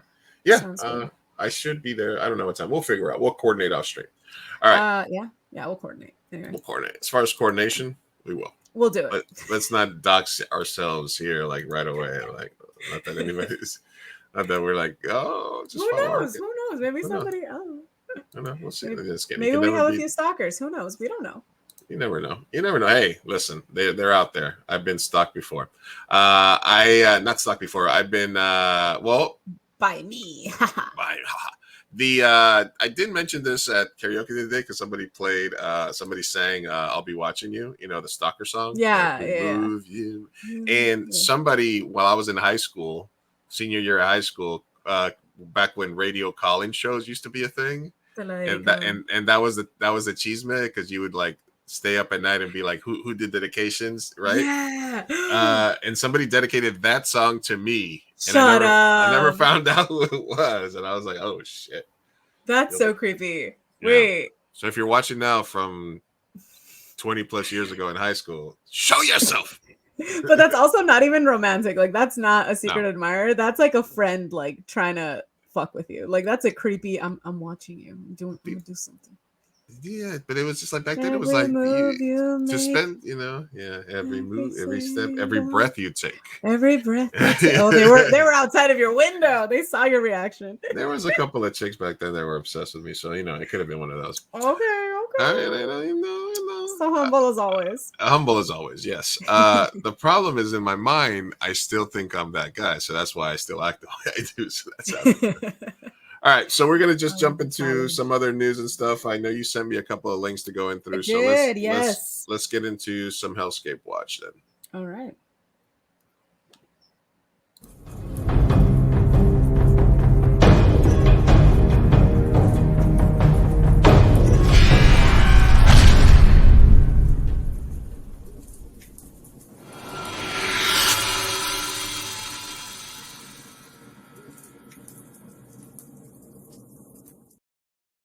This is fine. This is fine. It's so fine. It's totally fine. Totally fine. Yeah. All right, let's jump into your link first, and then we'll get into a couple of. Well, I want to preface just because basically what it has to do with is Alexa Nicholas was one of the girls that we talked about last week when we were talking about Jonah Hill, and we went through her Twitter, and she basically alleges that there was this party with Jonah Hill a while ago and Justin Long and a few other actors, and they were all essentially having minors there. And I did not know the name Alexa Nicholas. Like, I was like, oh, okay, we thought it was some random girl, right? But turns out she's actually a very famous actress. Well, at least in my day, to my generation. She was in Zoe 101. I grew up with this girl. Like, I love Alexa Nicholas. So I didn't realize it was her. So now it makes a lot more sense why she would be part of the industry and kind of like have an insight. Mm-hmm. So I delved a little deeper. I was like, okay, Alexa Nicholas is saying it, but maybe she's crazy. Maybe she's one of those young actresses that went a little cuckoo bananas. But then I went deep into the rabbit hole of her allegations. Now she has a very accurate allegation towards Dan Schneider. He didn't come out to be a pedophile, but like a lot of allegations have come by that like now he doesn't really have a career. She's made allegations about what went on the Zoe 101 set. Which then were proven to be true, especially when the Britney Spears thing happened, which leads me to this story. One of her main like stories for being bullied on set was that Jamie Lynn Spears would bully her consistently. And there was this one instance where Britney Spears came and Britney essentially yelled at Alexa Nicholas, who there's got to be like a 30-year difference. Like, she was a child at the time. And mind you, and so up until then, everyone's like, Alexa Nicholas, she's crazy, she's lying, all this stuff. Britney Spears actually came out and apologized to her, acknowledging it happened. So that brings me to, we have to clear Alexa Nicholas's name because so far, all of the allegations that she said have been true. Okay. All right. Yeah. So this is basically the story about Britney Spears and her apology. So she was on a Nickelodeon show. Is that what she was on? She was on Nickelodeon show Zoe 101, which starred Jamie Lynn Spears, which is Britney Spears' younger sister. Got it. And Jamie Lynn is very problematic, especially with the whole Britney Spears saga. She took she was very much, aligned with her parents and taking advantage of her conservativeship and stuff like that. And Alexa Nicholas just had stories of her getting bullied by Jamie Lynn on set, which one of them speaks of Britney Spears kind of getting her face and talking shit. And we all thought she was bullshitting until Miss Britney Spears herself sent out an apology to Alexa. Which should be somewhere there. Go a little, zoom in a little more. To the smaller letters. Go up. Oh, this one? No, let me see. Stop This right one? there. Hold on. Oh, sorry, I'm a little behind. So you. there. Somewhere there. Although I have apologized to you personally just by instinct my hard time. Oh, lengthy post to Twitter. I'm sorry. There we go. No, darn! It was removed. they took it down. Is it It's this? somewhere Is in it between all right these here? pictures. So like right there, my sister, go to the top. No, it's not Yeah. that one. Go here. My sister was literally like my daughter growing up. So I apologize for my ignorance for yelling at you when I obviously had no idea what was really going on. Brittany wrote, adding, Jesus Christ, I was pregnant. And let's be honest, all of these moms and dads, the watchful white owls who hide behind scenes observing their child stars, referring to my mother, who should have immediately stepped in and took over the situation. I told my 9-month pregnant self to sit down, relax, and have a sprinkles cupcake. Yada yada yada. It was a very lengthy apology. I think the screenshot there that says it broke my heart to see, that's something to do with 2021 where she speaks directly to Alexa. So basically it states it broke my heart to see your interview about your experience in the business. Hollywood is a place of dreams, but let's be honest, on rare occasions, do people come out years later and share the dark side? There are thousands of people with broken dreams, and I'm absolutely in awe of you raising awareness for the next generation on how to be protected.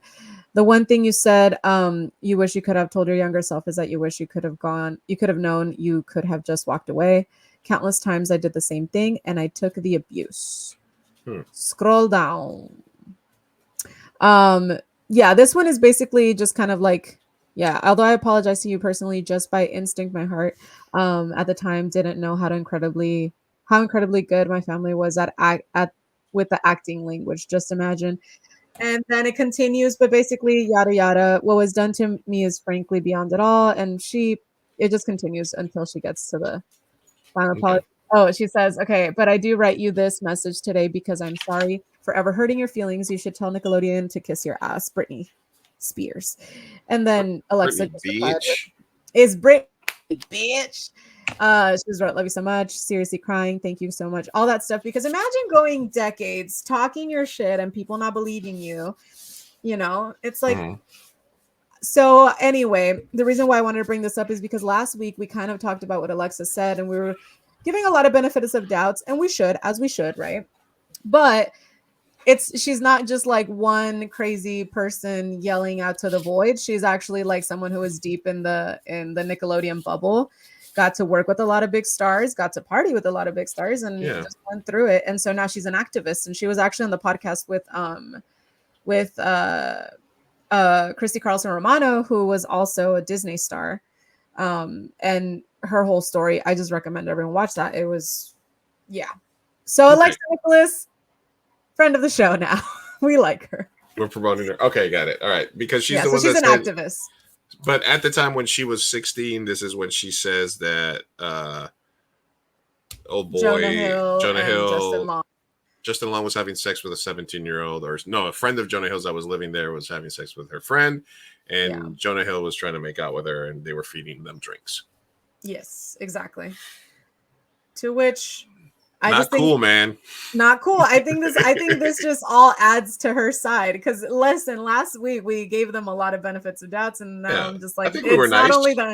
We were very nice. We were very in between. I think we're just asking the question of whether it's like is it kind of weird that she's coming up with it. Now it's the same thing, which is like, obviously it's always weird when that happens, but people come out and they're honest when they want to be honest. So yeah, that was them and Zoe 101. I recommend, and Dan Schneider's a creep. Okay, so I highly recommend everyone go listen to her story. It's very interesting.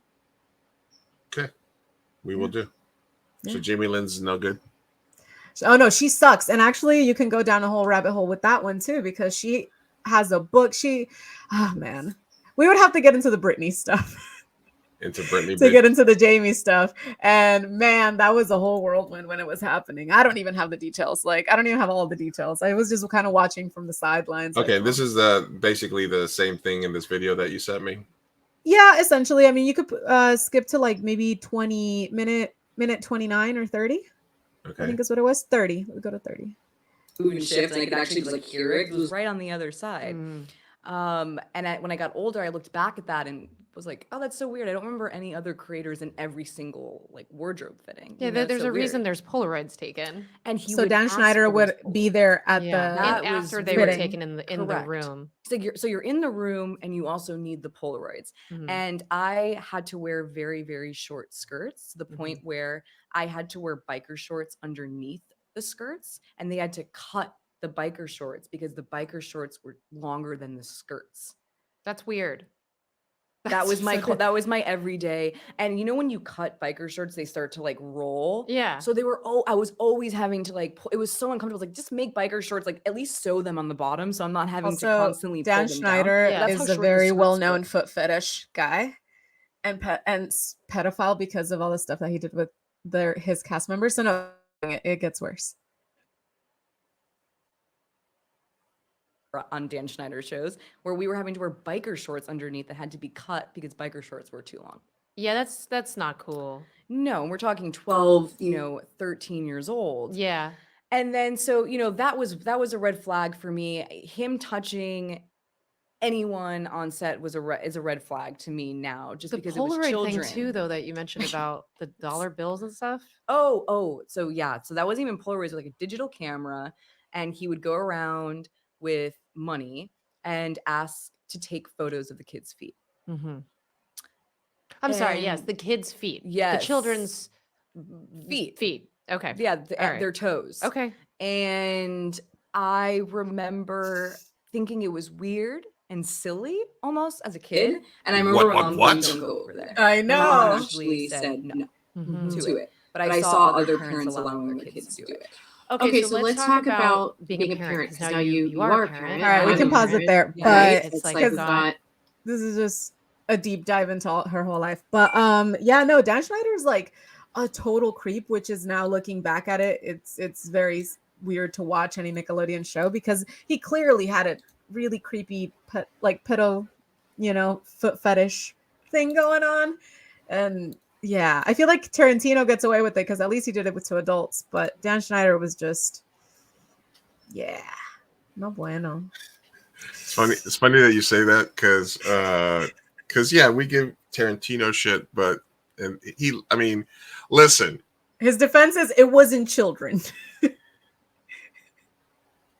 I would have to fight really hard not to do that, but he wrote From Dusk Till Dawn. That's so creepy. Yeah. He wrote From Dusk Till Dawn. He didn't direct it, but he wrote it, and then they cast him as the part. And he had a scene where Salma Hayek pours tequila down her leg, and he forces him to drink it by sticking her toes in his face. Yeah, and there's no defense. He cast himself in that role. I won't play the music. I wouldn't play the music. But listen, this is out. No, I was about to say torn. We all know it. I was about to say this is peak Salma, but she's been looking good recently, so I don't even know that you can say that. I don't want to see this. This is porn. This is disgusting. My thing is like, dude, it's so gratuitous. Like I hate when something in a movie is not necessary.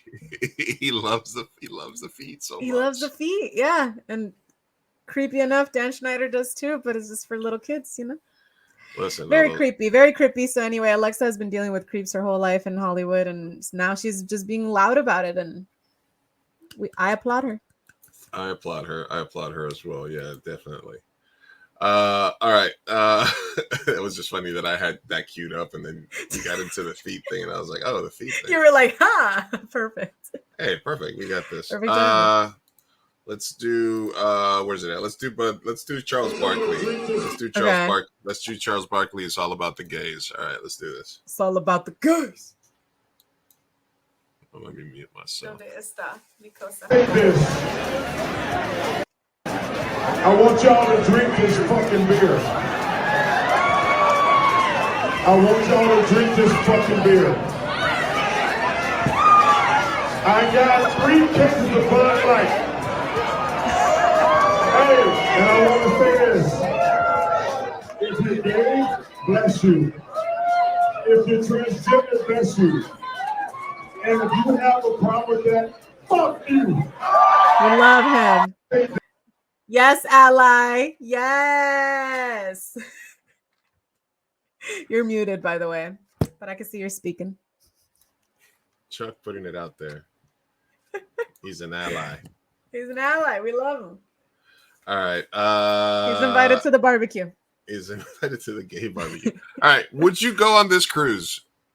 Huh? Huh. No, that's scary. Okay. No. That is so weird. That looks like it's going to collapse.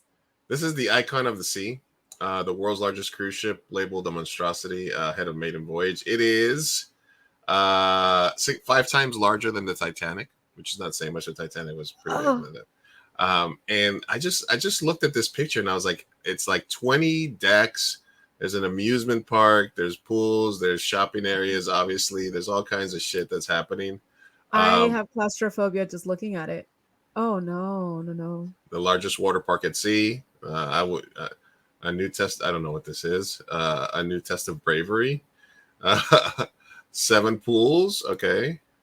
That's a lot of pools. A family neighborhood. Like what's going on here? Like my thing is this would be appealing if I knew that, but I know they're gonna jam pack it like sardines. There's a nice stationery. No, look at that. No. It's just opulence. Imagine the amount of fucking fuel that's just dumping into the ocean every day. Like it just feels like a monstrosity. Oh my god. Yeah, and just like, looking at this, it just feels like it would just tip over at any time. Yeah, it doesn't even. I don't understand it. It defies the laws of physics. Like, how does this exist? And also, is it already in like the works? Like it already. It's built. It's ready for its maiden voyage. So it hasn't gone on its maiden voyage quite yet. So it's the cheapest ticket. The cheapest ticket is priced at $1,800 for an interior room, which means you don't see the water, on a 7-night cruise for Miami to the Western Caribbean in September of 2024. The most expensive is $10,000 for a suite. So it reeks of like what's that movie with there's like a cruise ship that just looks just like that, and it's like it crashes and it just feels very weird. That's $257 per night for the cheapest ticket. Yeah. Jeez, no. You know, people ask me, how can you afford Europe? Like how? Because I did so much stuff. Because I fucking stay at hostels for like $40 a night, $20 a night. Like that's why. 257? Are you kidding me? Do you know how many trips to Europe I could do? Well, I mean, yeah, for most people, that's pretty. That's usually what. Look, the people that are coming into Comic-Con this week are paying at least that much per night. Why? It's San Diego. It's not that special. I mean, that's crazy. We're here all the time, but that's true. It is a beautiful place. All right. Insane though. Sorry, I just wanted to ask you before we move on. I wanted to ask, would you do it and what price? No, absolutely not. There's no price. There's no price. I wouldn't do that. What if it was free? For free? Doesn't matter. That doesn't appeal. It doesn't appeal to me to be out in the ocean on a giant fucking like earth killing behemoth. Mm-hmm. It's like it feels icky. It feels crude. Yeah. I mean, but there's a very specific type of people that love those cruises. And I think it's more if you have a family, maybe if you have kids, you're just looking at something to do. It is because it gets you from point A to point B without having to take a plane, you know. Yeah. But I think it's more just about being on the ship. Like the things that appeal to me about a cruise are the gambling, because they have like poker rooms and casinos, and getting out there and being out in the middle of nowhere, I guess. But the cruise ship industry is so weird, and it feels wrong. It feels wrong that they made something so humongous such a monstrosity. I don't know. It'd be interesting. Yeah. I know Lizzie takes cruises with her family. I think it's different if you have a family and you need stuff to do like that. Like it feels like I think that if that was just parked somewhere, Yeah. like if that was You just would go on happily. Yeah. Big Harbor, and it had pools and restaurants and gambling, you know what I mean? Or it was just technically far enough away from land that it was like, we're in international waters, you can do stuff like that, and you just like took like a speedboat there, I would be down for that. But I don't want to go across the world in that thing. If it were just a destination, like it's a boat hotel, and you just hang out there and eat and stuff like that. Yeah, that's what I was gonna say. I'm like, it's very much like a fancy resort. Like, you know, there's some travelers that are resort travelers. You know, the fact that it's such a monstrosity, and then it's killing the earth, and it's defying the laws of nature, it's kind of a weird part of it. Yeah, that's true. All right, let's see what we have going on. All right, so let's check in on SAG. Basically, I posted a picture that they trimmed all the trees in front of one of the studios for the things. Some more news came out about like the differences in the SAG offers versus the thing. A lot of it seems pretty simple, but it just sort of gives off like this thing. There's also been a list of rules added that for members: no premieres, award shows, social media promo, FYC events, and more. Wow. You can't do any acting, singing, dancing, performance stunts, principal camera, narration, singing, voice acting, TV trailers. No background work, no stand-in work, no photo and or body doubles, no interviews and auditions, promotion, contract tours, intros, conventions, fan expos. That affects us directly here.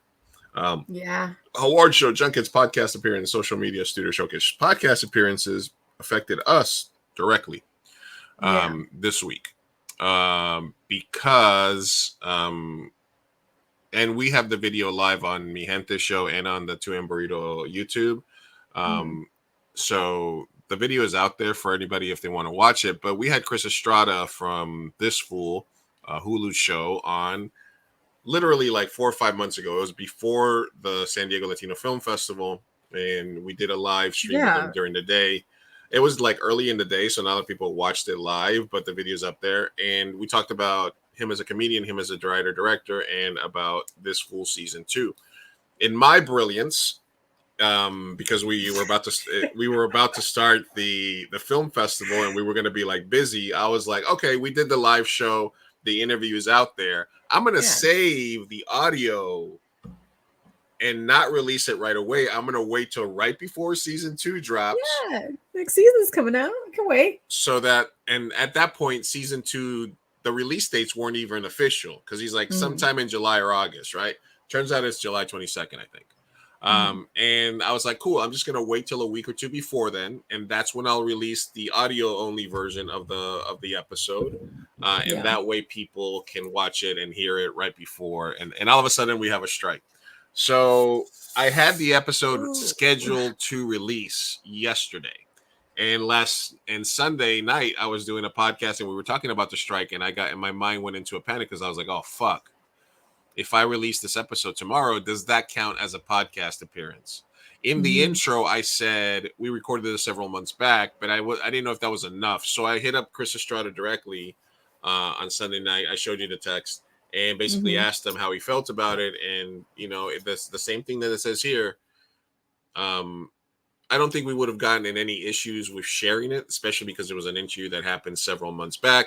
But he couldn't share it, he couldn't promote it and stuff like that, and I just made sure that I have the interest. So we will release the episode, but it's just very funny that that specifically is like happened and I don't know, as a pre WGA, as not, you know, you're not SAG, you know, etc. We technically can. Because, like, for example, Blue Beetle, like the actors and stuff from Blue Beetle can't go do promos, but that has led to a lot of like fan promotions, fan campaigns. There's a lot of stuff that people are doing to promote these shows that are fans. Because even though Hulu and those streaming services are part of who the actors are striking against, nothing from the unions has said that they want people to stop watching TV shows. SAG wants people to go watch Barbie and Oppenheimer, right? They want people to watch Blue Beetle. We want people to watch Blue Beetle. We want people to watch This Fool. It's not about like crippling the industry. It's about getting fair payment for some of these actors and these writers. So I think we are in the clear in terms of being able to promote it and telling people to watch these movies, watch these things, because we're not affiliated with the union. I mean, we want to be union members at some point, right? Obviously. And we're not trying to do work for them. But the fact is we have an interview with the show and it's starting, and it would be silly for us not to put it out there, especially if it happened months ago. Now, if we were recording it yesterday, yeah, I understand we're not supposed to do podcasts. But at that point, we didn't even know there was going to be a strike. So it's very interesting. I have seen some actors going out there, and have you what is your pulse, you know, as an actress? What have you been hearing? What's hot on the streets regarding this? Oh man, I feel like for the most part everyone is supportive of the WGA strikes. What has surprised me is like people that aren't in the industry that are kind of like, why are they doing this? When are they going to give up? Or like, just I had a friend be like, oh, my friend was personally affected by this and all this stuff. And I do get a little sad, like because a side industry, you mean? Like industry that's no, like they were a writer somewhere. I don't know. I didn't get the whole story. This is affecting writers, actors. It's affecting everyone. Yeah. And so my thing grips. is, I'm like, that's the point of the strike, is they're fighting and they have to do this to get fair pay, like to get a fair deal. So I'm like, this is just kind of like the hard part. But yeah, I've seen a lot of people that can be a little selfish in that.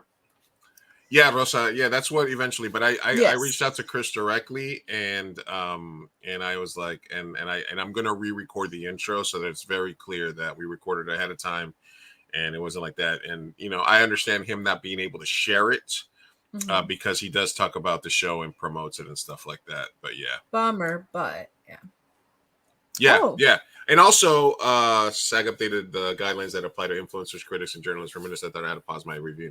Yeah, that's also a thing, because I had also booked, and I talked about it on the show, a couple of interviews with some like big-time actors that happen to be SAG that are part of the Academy now, and I have to postpone those interviews because they can't do promotional work right now, even though we might not talk about... Even though we might talk more about their career and stuff like that, I still think that they're probably not gonna, you know, want to make appearances at all. Yeah. Yeah. My question is, I would love, because I mean, I follow and I'm in touch with a lot of SAG actors and WGA writers and stuff like that. I'd love to have them come on and talk about the strike itself. So I think that is allowed, right? I feel like that'd be awesome. Yeah. Because like Fran Drescher's out there and all these other people are there talking about what's happening. So we're not going to be promoting, if we're not promoting the show or doing stuff like that, I believe it's okay. Now, in our world, it gets a little interesting because, for example, FX Alien TV series will reportedly film without SAG members. What SAG has said is that if you're a scab, if you work in some of these things, you know, they've been pretty point blank about the fact that if you do some of this work, you're not going to be allowed to join the union. I've seen San Diego actors posting about auditions and this and that and looking for agents and doing all this stuff. If it's stuck work, if it's industry work and you're scabbing, don't, because you're not going to be allowed to join. It's not worth the short time game, is not worth the long time game. Yeah. Because you will not, unions do not forget. No. So the outlet points out the series is currently in pre-production in Thailand, and the cast of the series is comprised of members of SAG-AFTRA and equity members, including potentially 2 lead stars. So this is the thing. Now you can do indie films, you can do student films, you can do commercial work. There's a bunch of stuff that you can still out there. So go out there and do an indie. Mark Ruffalo said, why don't you people start doing indie films and stuff like that? So it'll be pretty interesting to see how that goes. Oh man. Yeah. How'd you feel when you saw the Fran Drescher? I liked it. The announcement. Listen, man, I liked it. I'm a union guy, so I enjoyed it. I think that her leadership was being questioned a few months back because she was a little ambivalent. She was a little wishy-washy. Yeah, we want to do the thing and the blah, blah, blah. And then all of a sudden now it's like she's about it. She's putting herself out there and she's leading. Look, And then when all that thing about the background actors came out, San Diego actors freaked the fuck out because that's all the work they get. Yeah, that's literally all we get. Like, what? San Diego actors are like, what? Background work doesn't get what? Yeah, except for the 6 San Diego SAG actors, everybody else was freaking out about background work. 6, that's so true. It's unfortunate. It's Anyway. sad but true. Sad but true. So don't do. And then if you get, and if somebody makes you an offer to be a scab, or tries to offer you work, the correct answer is I would love to. As soon as the strike is over, I would love to take this opportunity, but not right now. So stay strong, people. And then I posted a thing that was, and I'm pretty much sure that I think this is true, but in Universal they trimmed all the trees outside that you could picket in the shade. So these are the tree lines right next to the studio, and they trimmed all them fucking trees. No way. Universal Studios? Not at Universal Studios, but at Universal, where they're striking Pictures. in Universal. Okay. Yeah. Oh, So I don't know if these were scheduled for a trim, but they may be killed healthy trees. that's a lot of trimming for. They basically killed a bunch of trees in order to try to fuck the union. Dude. And it's also like one of the last good unions standing. So like, can't stand corruption. Another interesting element of this is very clearly being able to see whose side everything is on. For example, I saw these interviews live. So basically, Matt Damon did an interview at the Oppenheimer premiere, and the Deadline Hollywood thing says Matt Damon at Oppenheimer premiere says the Hollywood labor strike will be brutal for actors in his own production company, which has shut down one of his company's film. That's the quote that they use. Kenneth Braggett on the Hollywood labor strikes. I hope, as everyone does, that it resolves itself quickly. Meanwhile, what the full context of what Damon said was, we got to hold strong until we get a deal that's fair. If our members are telling us that it's not a good deal, then we have to hold strong. This is the difference between healthcare or not for a lot of our members. Exactly. So he said the full thing, boom, and then they cut it down to this. And for Brenna, he said, I'm in solidarity. The first thing he says is I'm in solidarity with SAG, and then they don't really mention that. So just like we had that story a few weeks back about the actor who pulled the story, an editor that pulled a story that actually had a deal with a production company. It's very interesting to say, look, man, propaganda. The studios have been looking bad. First, they said they were trying to starve people out, that the end game was people going homeless and offering them less. This late stage capitalism shit is hot, but what studio said that, by the way? Because that was freaking insane. No, apparently, what I've seen is that it's an unnamed source, but apparently the studio heads had a Zoom call and they were like, should we say this horrible thing? And some people said yes, and some people said no. And apparently the yes won. Oh. Right. So yeah. So that's. So they said the horrible thing. Oh, so they said the horrible thing out loud. Listen. All right. Listen. What clip is this? Hold on a second. All right. I did an appearance on the 323 with Reed, a friend of ours, a friend of mine that does a podcast, but he did the TV show, and these were my thoughts as I recorded this yesterday. That we know about. Only 2% of actors are like celebrities, big money, mansions. The other 9% of actors are hardworking actors. They're going from set to set every day doing background work. They'll get a commercial, and then 6 months later, they'll get a starring role. It's hard to be an actor. Only the tippity top percent really are the ones that you think about. No, most of them are hardworking fucking people. So I hope that it ends well with a better deal for the writers, because I want to be in the Writers Guild. I want to be in the Directors Guild somewhere. I'm going to be keeping making movies for the rest of my life, but it's an unfair system, and people need to, support the union, support actors, support writers, and tell these greedy CEOs to go fuck themselves. That we know about. Only 2.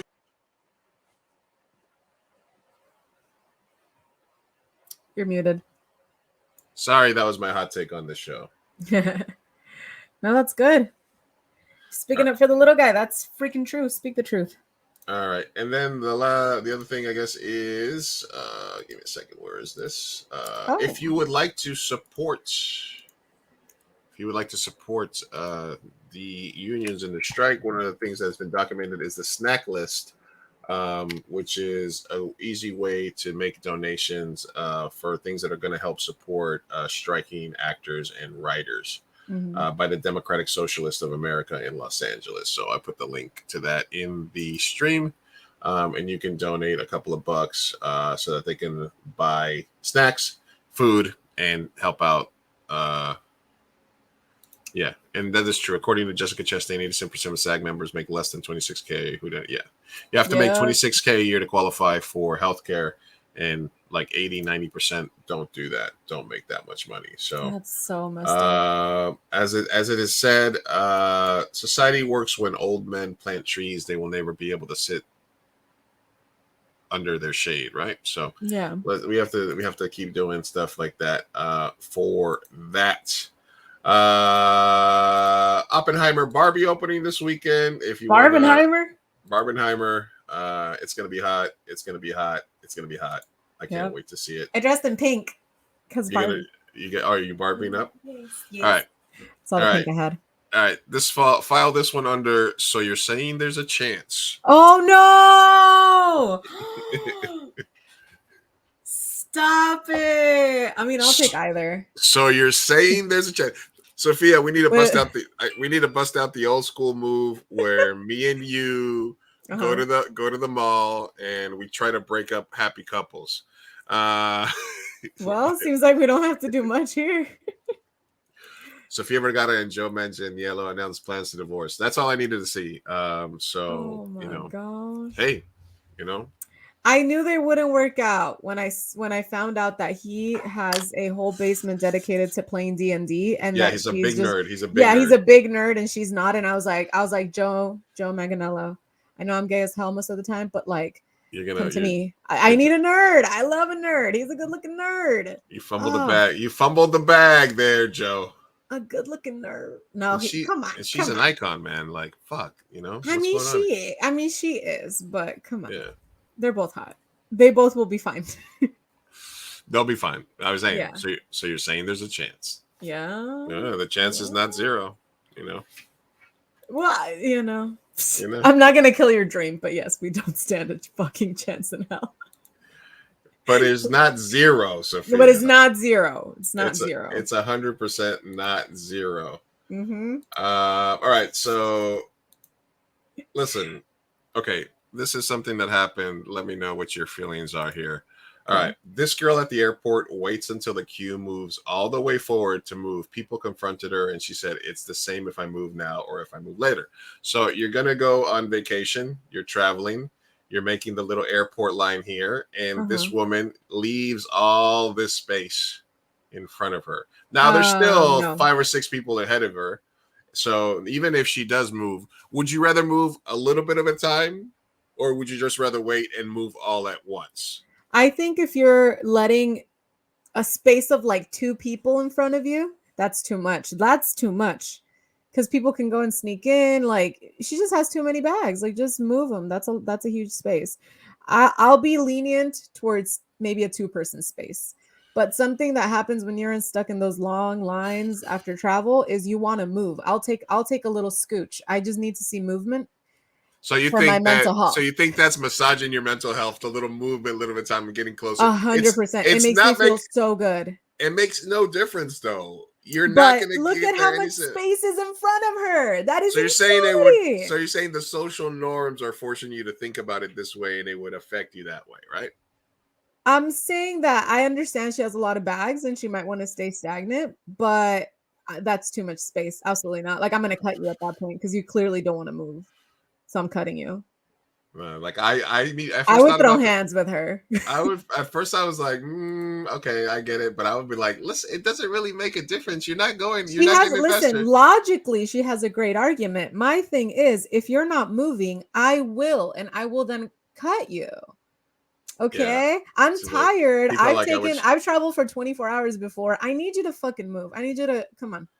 Like people are saying, just go around her, going around her. Yeah, literally go He around loves her how because this that's bothers disrespectful. people. That's not cool. There's a comment. There's a comment here that hit me kind of hard because I was sort of What on her is it? side, and then I saw this comment here and says, "Resisting social norms is a power play for narcissists," and I was like, "Oh, fuck." Yeah, see that's the thing, because I'm saying she has a good argument, but the social norm and also just honestly what you need in the moment is to fucking feel like you're moving. Think about Yes. when you've been stuck in a line, any line ever. You just that little step makes a huge difference. It does make a difference, but also Morally. like, but also if you can get past that part, it's like, you know what? Honestly, if I was like, do I want to move a little bit? Because also, when you move all at once and you have a bunch of bags, it's like, all right, boom, boom, boom, boom, boom. It's Yeah. an old bit, So and that- then you're like, boom, boom, back down.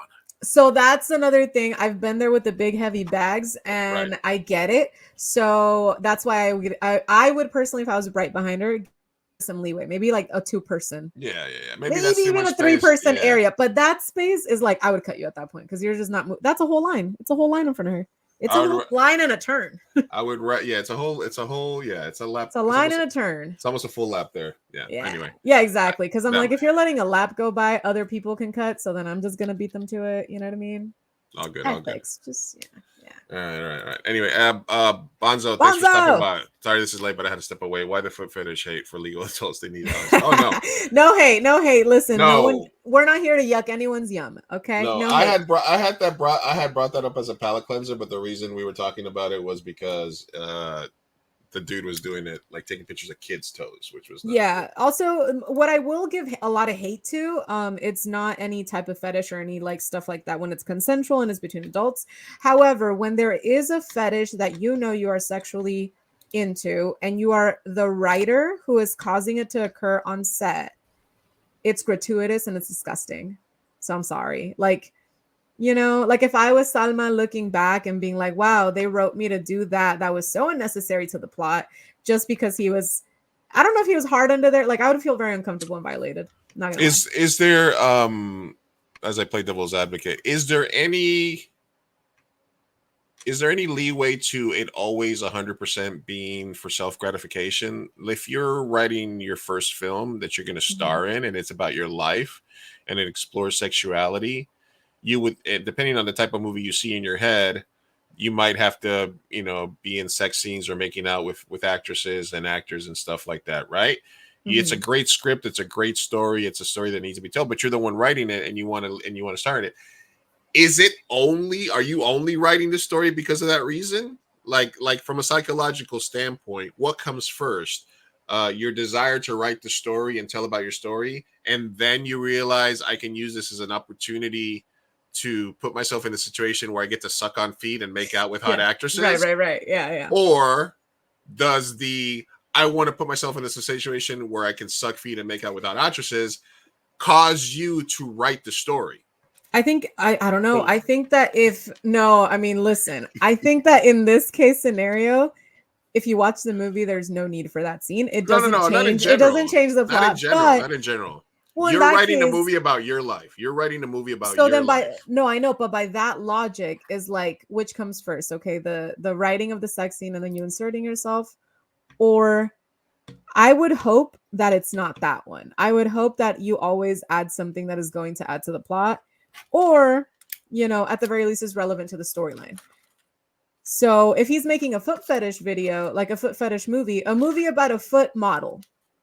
Sophia, you're man. ignoring the question. Wait, rephrase it. What's the question? You, Sophia Me. Carrillo, Okay. are writing a story about your life Yes, that sir. you have also decided I want to star in because I'm also an actress. Gotcha. Got it? It's going to involve scenes about you exploring your sexuality, Mhm. men and women, and you want it to have some sort of sex scenes in it, right? Mhm.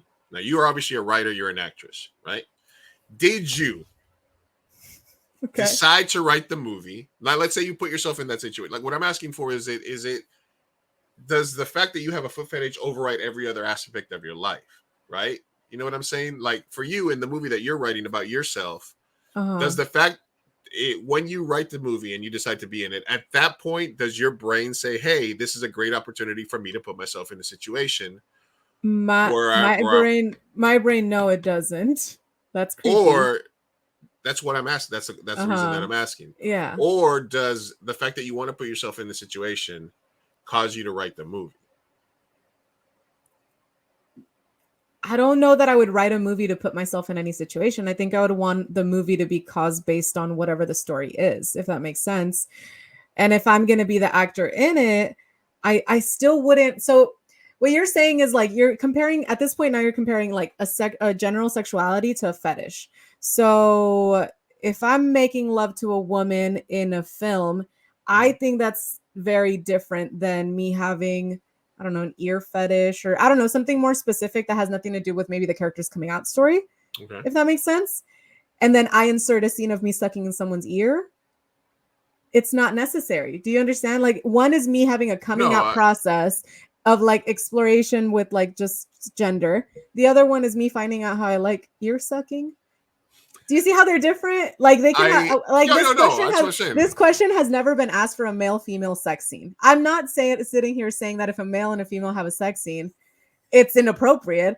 I'm sitting here that putting a foot in your mouth when it's not relevant to the plot is stupid. No, I understand that. And like I said, I was playing devil's advocate. What I was trying to get at is are fetishes so deep ingrained and so important to us from a psychological standpoint, like like from a theoretical and like standpoint, that it could cause somebody to pursue a career in screenwriting and filmmaking that they can put themselves in those situations. Absolutely. Yes. And to make it even worse, you get what I'm saying now? Yeah, no, absolutely. I also think that priests become priests if they want to be, because it's an easy way to be a pedophile, like you could, if you want to diddle kids, you could also be a kinder teacher. Like there's ways that these sick fucks can put themselves in a career path to do things. And that's where the power dynamic and inappropriateness comes in for me. Got it. So if you're the Dan Schneider guy and you put yourself and you write the show so that you can have preteen girls taking pictures and you produce it so that you can take pictures of their feet. Yeah, and he has so many, like even on the show, there's like literal clips on YouTube that'll be like every time Dan Schneider showed kids' feet on like, and it's so like it's gratuitous. There's no point. There's no funny like gag to it. It's uncomfortable. Got it. All right, that's interesting. As a creative, as a filmmaker and stuff like that, you always sort of try to listen. You try to be honest with yourself and look at what you do and stuff like that and see where it's coming from, right? I feel that, because you also don't want to be the person that's like unknowingly doing, I think that's why intimacy coordinators. Yes, not Sophia Tarantino. Thank you. Very different people, man. Very different. They're two different people. Anyway, it's just. Listen, listen. We asked the questions, right? We're the gray area people. We ask the questions. Yeah. But anyway, you get why it's creepy, right? Yeah. Absolutely. Yeah. All right. All right. Let's keep knocking stuff out. That being said, way back to Bonzo though. Yes. But fetishes in general, not creepy. We don't yuck people's yum. Good. That's good. Yeah. So the fetish itself, all good. Power dynamics that play, not good. Yeah. I like even foot massages. What? Who said that? What? I got my technique down. I don't be tickling or nothing. Come on. Man, if you look back at promo for OnlyFans. No, man, I guess which was Pulp Fiction, also directed by Quentin Tarantino. Yeah, he's been talking about feet. Also has feet. Yeah, so many feet in that movie. That's the originator. But there's actually a conversation where they're talking about foot rubs, and he says, I'm giving 1,000 women 1,000 foot rubs, and they all meant something. And then he's like, I got my technique down. I don't be tickling. Of course, I know how. I will say, I think that's a very interesting conversation. Would you let someone give your girl a foot rub? Absolutely not. No. Right? That's not a good. No. Yeah. No. Yeah. That's intimate. I don't care if that's. Yeah. Absolutely not. No. Yeah. That was a great conversation. That was good writing.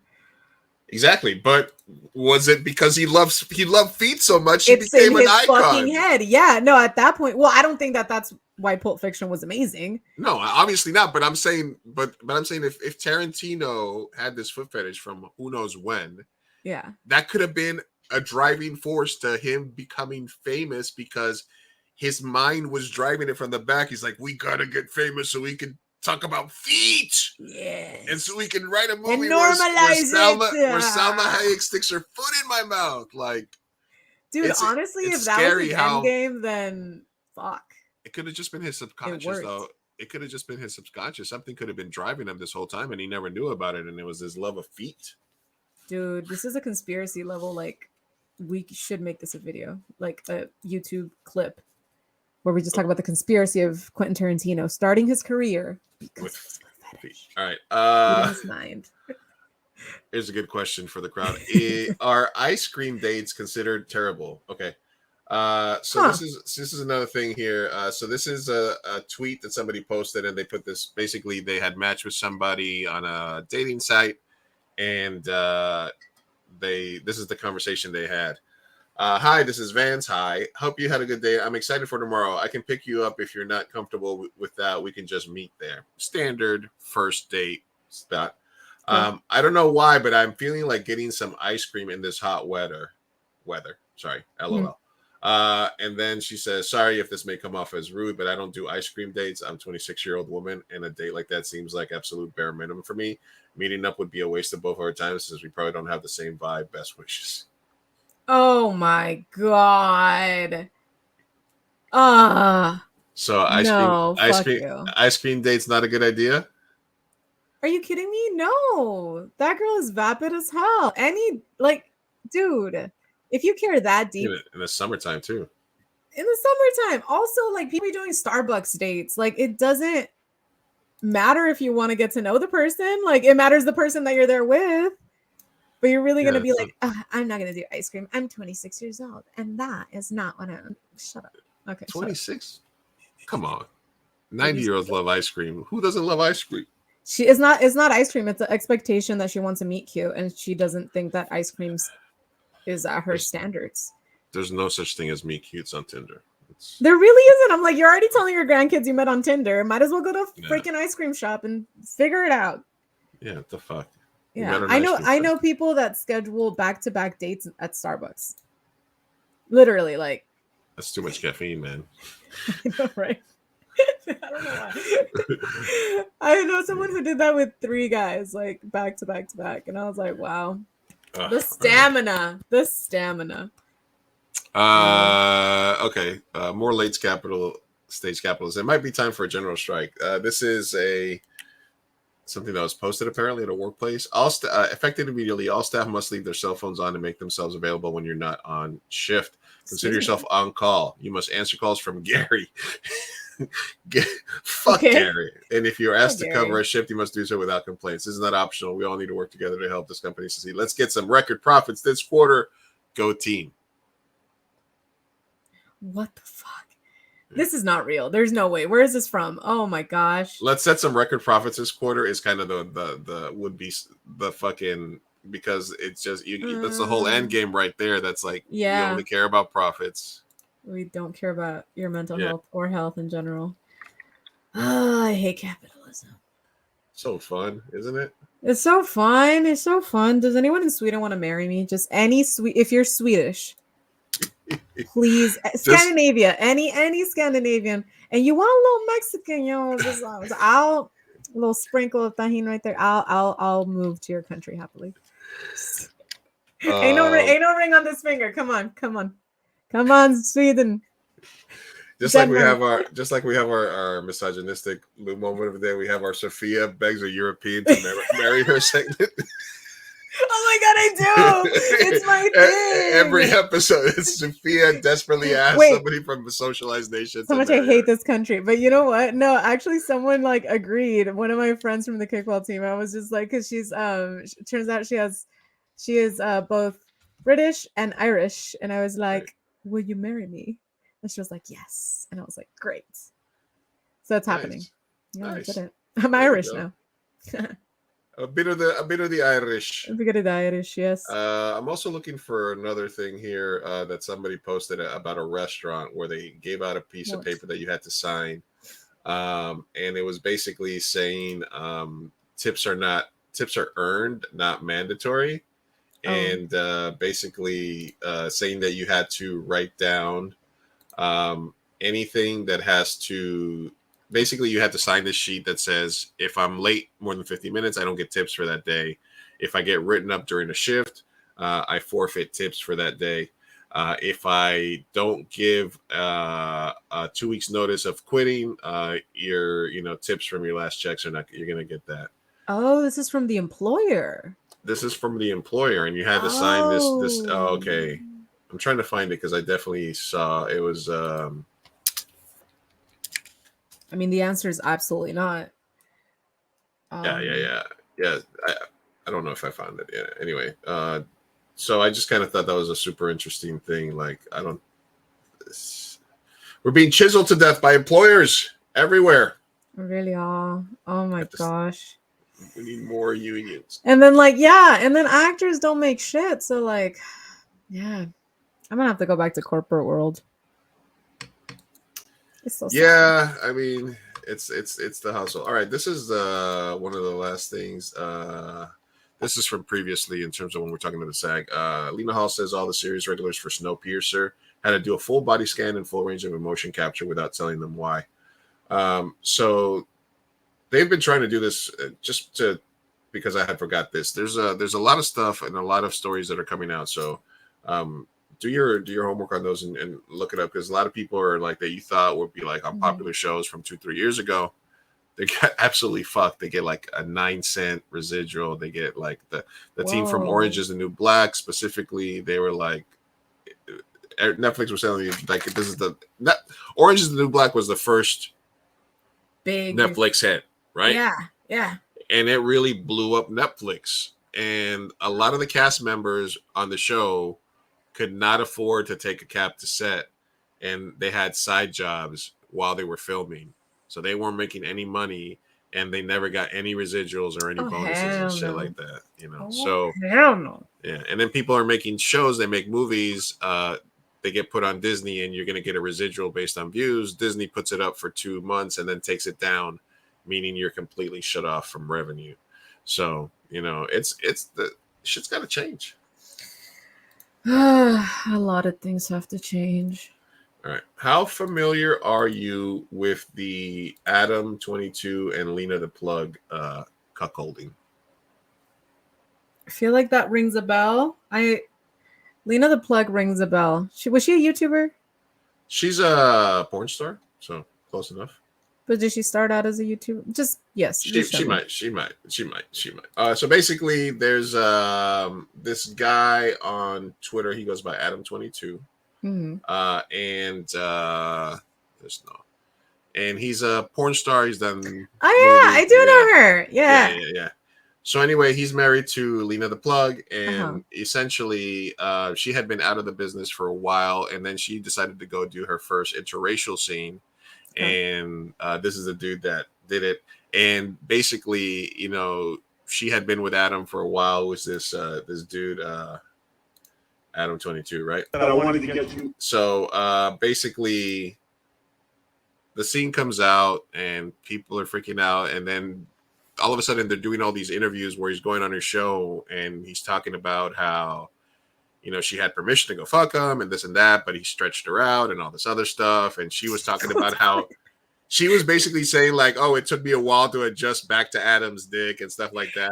Shut up, no. And then this dude was doing interviews all over the place, talking about like going live, talking about how he, like, oh, was the ending planned? And she's like, no, it just happened and this and that. Anyway. What was the ending? I was terrified to ask. Yeah, I don't want to say it. So basically, wait, no, what was the ending? No, it was a he didn't pull out. Oh, okay. No, I was imagining something worse. No. I was thinking something ripped. Okay. Yeah, exactly. So so he goes on there, and then this is like the worst fake video I've ever seen. Okay, here he goes. Okay, Lena, I'm so proud of you doing your first ever BBC scene that I decided that I wanted to get you a little something nice. Open your eyes. What? This? For me? Oh my god! Babe! I really get to keep this? This is for you. Anything that for was my the worst queen. acting I've ever seen in my entire life.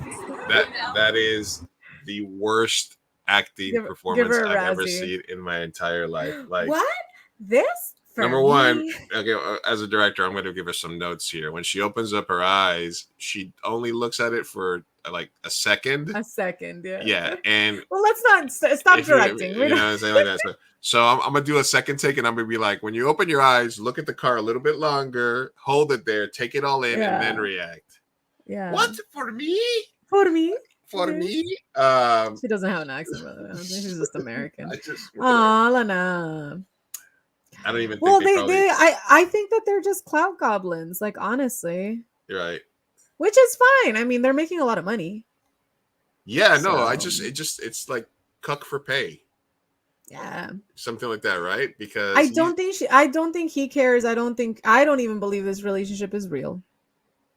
Okay. Here's the thing. From what I hear, because maybe I'm too jaded. I've watched too many YouTubers do too many things and mix together too much just for clout that I'm like, yeah, Lena was always there for clout. I'm sure Nick is the same type of guy, and I'm sure that they're together. Yeah. And then the No Jumper podcast. This is a video that happened a while ago. These guys get into a fight, and he like turns into like his Caucasian self really fast because he's like this tatted up dude, and you know he does porn and he does the No Jumper podcast. And look at him while they're fighting. He's like, He's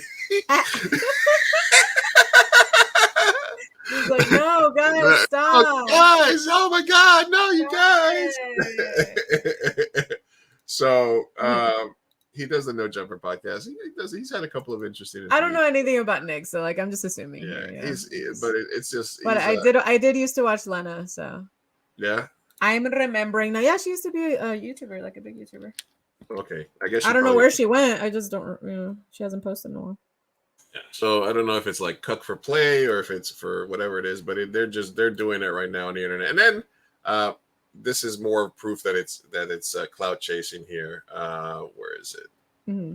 Where's this video? Sorry, this one. Okay, he dropped this one from his own account. Hey, some love. I trusted you to pork my wife, and it seems like that clout is getting to your head. You're talking real spicy, and I ain't really feeling it. Number one, the angle of the dangle is more important than the cubic of the pubic. That's number one. Number two, my D game, when I'm serving it, man, it's just like your mom's home cooking because there's a special ingredient. It's called love. See, this isn't real. This isn't. Number three, don't make me expose you. Absolutely not. There is nothing serious about any of this exchange. This is like Trisha Paytas. Oh, like the brothers that were making out there. Sorry, there was a video of the two incest brothers that made out. Yeah, a lot of people doing a lot of stuff for clout right now. Okay, it pays. And we're the dumbasses because we don't do it. We need to do it. Why can't we start doing something like that? Unmute yourself, sir. Oh my God. We're reacting to their bullshit and they're making bank. Yeah, we should be on TikTok going gang, hot dog good. Gang, hot dog good. Yum, hot dog yum. Ice cream. Ooh. Can we please do it? I want to be a sellout. I want to be a grifter. I want to just be a clout goblin. Man. We should. Why don't we? I mean, as a social experiment, I would really like to do just a right wing thing clip, just to see if anybody just like right wing, like Republican Lou, like real quick, and just be like, oh, 100%. We should go full Republican. We would. We would clean up. Hell yeah. It would be like Pearly Things meets. You should go full. You should be the bi anti-feminist, the bi non-feminist. Yeah, there. I don't think they have one. I'm bi and I'm against gay rights. Like what? Yeah. What? Gay people shouldn't have the right to vote. What? Next Pride is going to be very awkward if I do that. Yeah, no. I'll do it. That's like, what was the Lena Dunham where she was like, women shouldn't vote. Was it Lena Dunham that put out that stupidity where she's like, when I die, carry him around Pride and talk about what a great ally I was? And I was like, what? Shut the fuck up. I love it. Oh, man. Are we ready for the anonymous ones? Or we have? Yes, I believe we have one new question as we. All right. Cool. Let me make sure. All right, I have one more palate cleanser, and then we'll get on with it. All right, this is a video of Tom Holland, who I agreed to have gay sex with for Pride Month. Oh, you did? Yes, with him. I really do not like Hollywood. It is not for me. The business really scares me. I understand that I'm a part of that business and I enjoy my kind of interactions with it. But that said, I am always looking for ways to kind of remove myself from it, to kind of just live as normal a life as possible.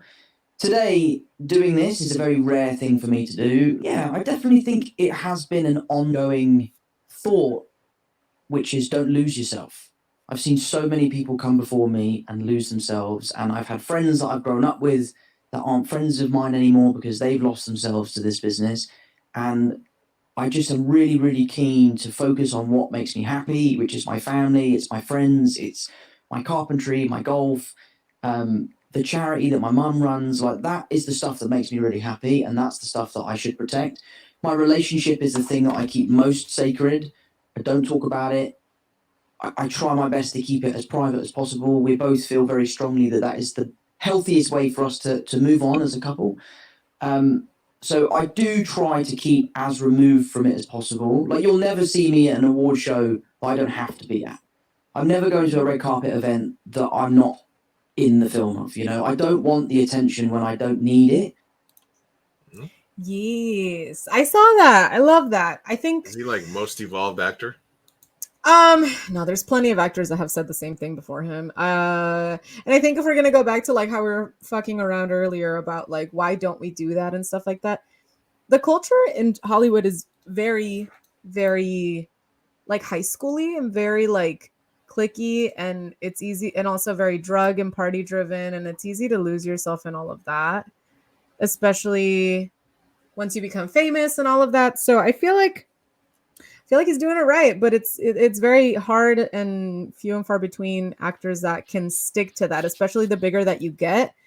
You know, the bigger your circle gets, the more premieres you get pulled into, the more all of that. So good for him.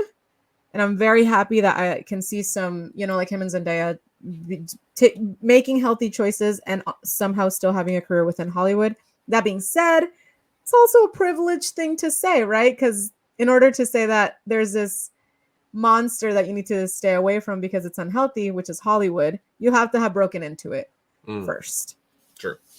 You know, so it is a little bit of like, props to you, kudos.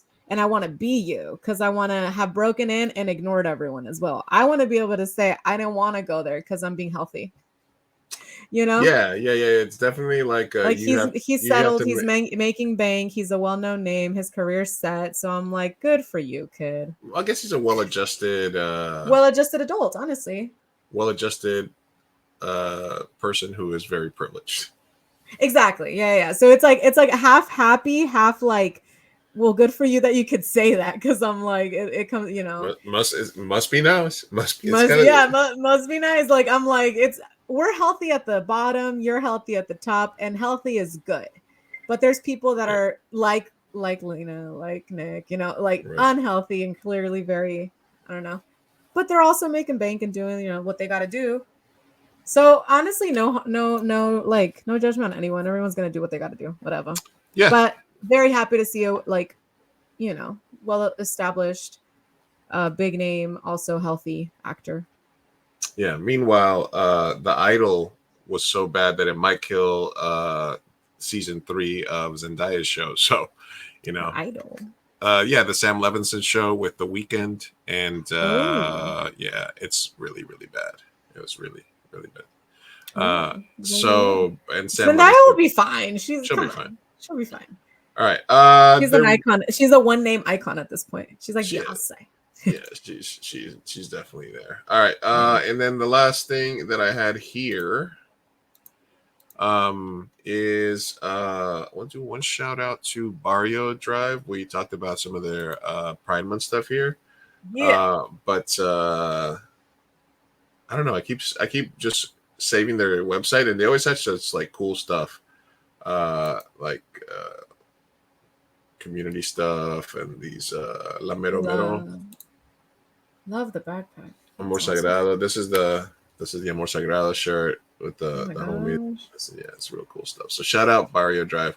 I don't know why I keep having it there, but let's support interesting companies. All right. That's awesome. So we had when we had the Kenneth show with Rosa and Polly stopping by, we did talk a little bit about the Sound of Freedom movie. I just wanted to because I still want to watch the movie, but have you been up on any of the sort of conversation around it at all? No, I was sent something, but I didn't have time to watch it. No, what's going on there? Right. So basically, this was a thread because basically, what it is, I think, is that it's a. I've been really trying to analyze it because anytime there's controversy about a movie before it comes out or stuff like that, I always want to watch it myself as a filmmaker to see if it has any merit, right? Mm-hmm. But what it looks like is that they made Disney had made this movie. The studio, Angel Studios, bought the rights back, and basically what people are saying or trying to show this as, and what has been happening is just like In the Heights and other films that have come out. People are buying out movie theaters for people to watch the movie, so much so that it was like number 2, number 3 in the country in box office. It's like an independent film, right? Oh, wow. And it was making a ton of money. And then looking into it, it's obviously something that you think you couldn't be against this, right? It's a movie that talks about the horrors of child trafficking, right? Mm-hmm. And it's a pretty hot take if you're saying, like, I'm not against child trafficking, right? So it seemed very simplistic to be like, yeah, this is something that everybody can agree on that is bad. Basically, it's a different version of like Taken, okay? Which is not teen trafficking, I guess, for sex work. So the movie comes out, and I think religious people really felt like they were seen because it's something that, but I just think there's just this weird multiple levels about it, because everybody that's invited me and say, like, I've had several people that have told me, hey, we're buying tickets for anybody that wants to see this. That's sorry to cut you off. That's the one that Polly recommended, right? Yeah, that Polly recommended. Gotcha. Yeah. Okay. So people are just buying tickets for people. And I don't know if it's I don't know. It just feels weird. It feels weird that they sort of grabbed onto it. I've heard things people are saying like it's a superhero movie for like divorced dads or people that are like QAnon supporters. This is something that popped up on my feed the other day about it. We can't say against the film. Well, shit, what is wrong with you? Sound of Freedom is a dangerous child trafficking exploitation film being weaponized to incite death cult to target Democrats in order to destabilize American democracy. I think this is a pretty extreme take, but I thought it was interesting. It was funded by actual sex traffickers and accused sexual predators. So the story is a sort of semi-autographical true story about this guy. But I've also read quotes from actual people like in government organizations that say there are these people who are LARPing as like lone wolves and I'm going to dismantle the industry. Like there's people out there that really do stuff like that. You know what I mean? That feel like they're out there helping, you know what I mean? But they're not really part of any organized organization or agencies that are doing into it, right? If that makes sense. Mm-hmm. So there's a lot of shit out there about the alleged hero of the story and stuff like that. So I just wanted to sort of see if you had heard anything about it, because I'm just like overwhelmed with different information about it. That's crazy. No, this has been totally out of my sphere lately. Yeah, so I will have to and dig into it a bit. Yeah, are you buying? Is it free anywhere, or do I have to buy a movie ticket to support? No, there's people that are like paying it forward, or like buying tickets for people to go see the movie. And so it's kind of interesting. Like maybe I'm gonna look more into it this week. Maybe on our next show, I'll have a couple of videos or something popped into it, and I kind of want to watch it just so I can see what the fuck's going on. Let's do it. Let's have a movie night.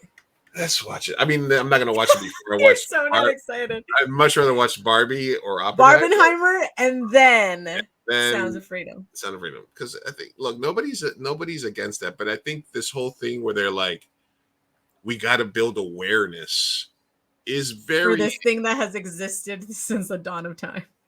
yeah, that's like showing Friday the 13th and being like, we need to bring awareness to feminicidio. Like, Yeah. Like there's nobody that's against that, right? And I don't know, and so it feels like they're trying to make it like their movie, and just if you don't like this movie, don't watch this movie. Then it's almost like they're trying to prove something that can't be unproven, like how they like to throw out the PDF file for leftists and Democrats and stuff like that. It's almost like a purity test. Like, unless you agree with us 100% on what this movie is, we get to say this shit that we say about you. Oh, look at them, they're not promoting this movie. You know what I mean? Like, it just kind of feels kind of forced, That's weird. And apparently a lot of the money that's being used to funnel into it is a lot of organizations just buying out movie theaters, and there's not a lot of people in the theater, but the whole movie theater got bought out. Is it like right wing? Like, yeah, it's like, and then the guys who like Jim Caviezel, the actor, and some of the people, and the thing is, it's a Latino director. And so it's like, so some people are like, it's the hottest Latino movie out there, and it does have a theme of like South America, and I think it's Colombia or Nicaragua or something like that. So it's a weird fucking thing. So is it? Yay, we support that. I don't know. I gotta watch it. I really have to watch it. I think it's like it's a weird, it's one of those things that I love, which is the awkward things where different sides have to figure out what side they're on, and they're choosing and picking and stuff like that. We love intersectionality. Like, this is when it gets confusing as shit. We love that gray area bullshit. What's happening? So we'll touch base on that. All right, we have one Noname way, and then we'll get the fuck out on with it. All right. All right. Now it's time for No Names Way. No Names Way. No Names. All right. All right. Today's question comes to us from Chispita. Okay. Chispita writes, Hola, amigos y amigas. So my friend is in a predicament, and I hope y'all can help. She is contemplating on breaking up with her boyfriend. So a couple of months ago, my friend's boyfriend asked if she would be okay if he worked as a security guard in a strip club. She said she wouldn't and asked him not to take the job. He was okay with her response and said he would wait a couple of months to ask again. As of today, he told her he had accepted the job as a security guard in a strip club. He told her the pay is very good and would only do it until December. My friend feels it would be best to break things off now and end in good terms than for him to cheat on her and break her heart. She trusts her boyfriend, knows how flirty women can be, how tempting a strip club environment can be. She has been cheated on before and does not want to go through this again. She's heartbroken because she really likes him, but does not want to see what will happen. Okay. Ooh, that's juicy. Oh no. Oh no. Oh, do you want to go first? I'm just trying to figure out who gets more pussy, strip club security guards or strip club DJs. Huh. Because I'd like to do. I mean, I know, right? I think I can. I think it's not that far away from karaoke. I could definitely handle strip club DJ. Okay, yeah. I'll go. All right. So, well, the first thing is how long have they been together, and do they really feel that this is something that would break a relationship? If it's an established relationship, then, you know, if he's not bulletproof, then you have bigger problems already. If the relationship is really good and everything's happy, and this is the first time you're worrying about him being in an environment where you would cheat, then there's something there, right? There's something about whether or not you should really, you know, it's a job, right? It's a job. It's going to put him in a tough environment, and depending on how long they've been together, and how strong the relationship, there might be something already before then that causes her to have this. Is he flirtatious at parties? Does he have like a work wife? You know, like how does he is he harding and being thirsty on people's Instagram stories and shit like that? So that would be my first question. And the second part is maybe look for some jobs for him. I don't know, if you don't want him to make money, then, and you're 100% sure that he's going to cheat because you don't trust all women, but you got to get strippers. I know. What did a stripper ever do to you except provide a service to lonely men in a time of need? For Sophia? money though. So he would. So my thing is honestly, I wouldn't see a strip club as like the most tempting place where a security guard could get laid. I think if you wanted to work at a nightclub, I would be a lot more tense because there's drunk girls that he will have contact with. At the strip club, honestly, it's probably just going to be like more of a doorman, and honestly, those women are just there to get paid and to work, and it's, you know, everyone's tired and dancing for the most part. So, but that's just me, that's my perspective. I know a few strippers. Okay, but that being said, I can understand in a relationship where like you want to have no exposure, just because the likelihood of you cheating with more exposure automatically goes higher, right? So I understand that viewpoint. However, even if he did have an office job, how many people have had affairs? You know, like, regardless, this person is either going to be loyal to you or not, not depending on what job they have. And then that being said, if they're a security guard in general, if you're, I don't know, man, I think your idea of finding him a job would be pretty good. Finding him a job elsewhere, finding him a job, I don't know, at a freaking water plant facility. I don't know what kind of security you want him to do. But yeah, no, as far I can see where the jealousy would come in, because, you know, we're karaoke hosts. We worked in the nightlife and we were exposed to nightlife on a nightly basis. It's very different than to not have that exposure and be at home or be in an office. But all I'm saying is that regardless, you're going to have to either trust them or not at the end of the day. It sounds like it's too early on for you to have that trust, but I think it's also too early on to break up. I don't know. I feel like you already voiced an opinion and he still took the job, which is also slightly a red flag. But how bad does he need the money? How desperate is he for a job? And the job market, honestly, sucks right now. So you live together, that brings another part of the equation. Are you in different places? If you're not paying his bills and you're not willing to pay his bills, then you can't tell him what to do. Then you gotta let it happen. And if you think, and Sophia's right, if he's gonna cheat, he's gonna cheat with you, whether he works at Walmart, whether he works at a strip club, at the gym, low exposure jobs are like work from home. Unless you get him a work from home, unless you're like, oh, I need a security guard in my house, and you're gonna pay him. Yeah. You know, like, what the fuck? I do think that out of all the jobs at the strip club, bouncer or security guard is probably, I mean, I would say DJs and strip club managers are the ones that are probably have the most pussy thrown at them there, and the patrons, you know, security guards are outside most of the time, man. They don't really, they're just like, they open up the door for them, close the door for them. That's about it. I don't know. I don't know. I was considering being a strip club hostess for a while. But the thing is, the idea of having creepy men just creep on me all night creeps me out. So didn't do that. That's because you was raised. But the security guard, I feel like less men would creep on him. So I'm like, I know you're worried about the dancers, and trust me, the dancers are only worried about just making their money. The dancers are worried about making money and getting home, and whether their fucking shitty ass boyfriend with no job is gonna come pick them up in their own car at 3 in the morning, or if they're gonna have to wait because they're late because they're at home and they fell asleep playing PlayStation. You know what I mean? Exactly. That's what the strippers are worried about. Yeah. So so I honestly I see that as a very low exposure job, surprisingly. But I don't know, as far as advice, I wouldn't break up with him. If the way Lou said, if you guys are not living together, if you're not paying his bills, and if he said, I'm sorry, I just really need the money. I'm sorry that I disregarded, what you said. I really needed the money and it's only till December. Then I would say stay. But it sounds like you already made up your mind, because the way that this is being written is very much like, she already been cheated on. She doesn't want to go through that again. And it sounds like you made up your mind, honestly, which is fair. It's totally fine. If you just want to, if it's early on, you want to cut it loose, cut it loose. Listen, if this is a boundary, is this a Jonah Hill thing? Oh my God. Is this her boundary, or is this control?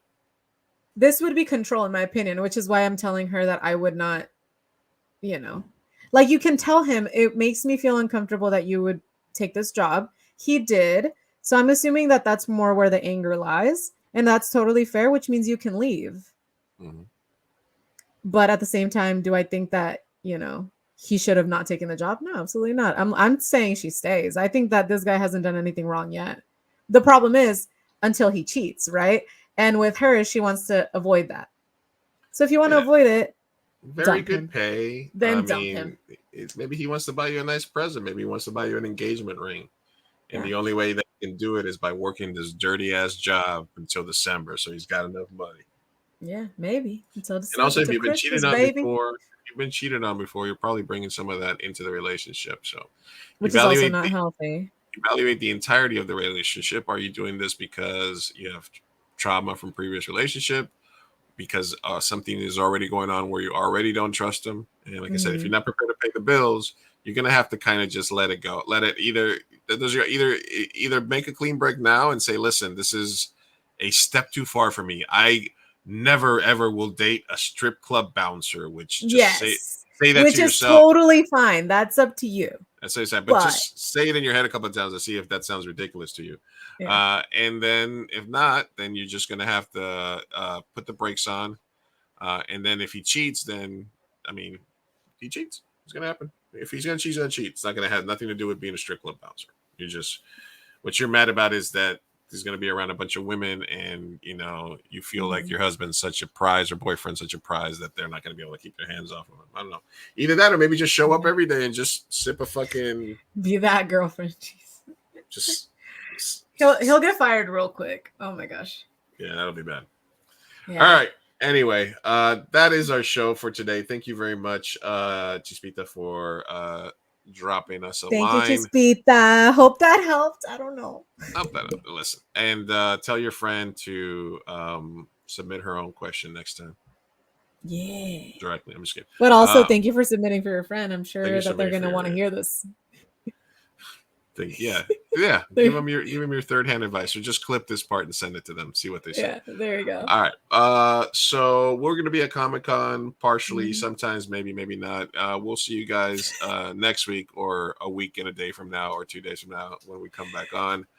Thank you for everybody. Thank you, Jose Turiaga, for the interview earlier. Thank you, David Dawson, for stopping by. Kung Fu Ghosts will be at the festival at a pub downtown, the Blarney Stone. And go to Small Press, have fun at Comic-Con. Holla if you hear me. I'll have stickers for everybody that we see out there. That'll be fun. So peace out, mi gente. We love you. We'll see you next time. Peace Hasta out. luego. Bye.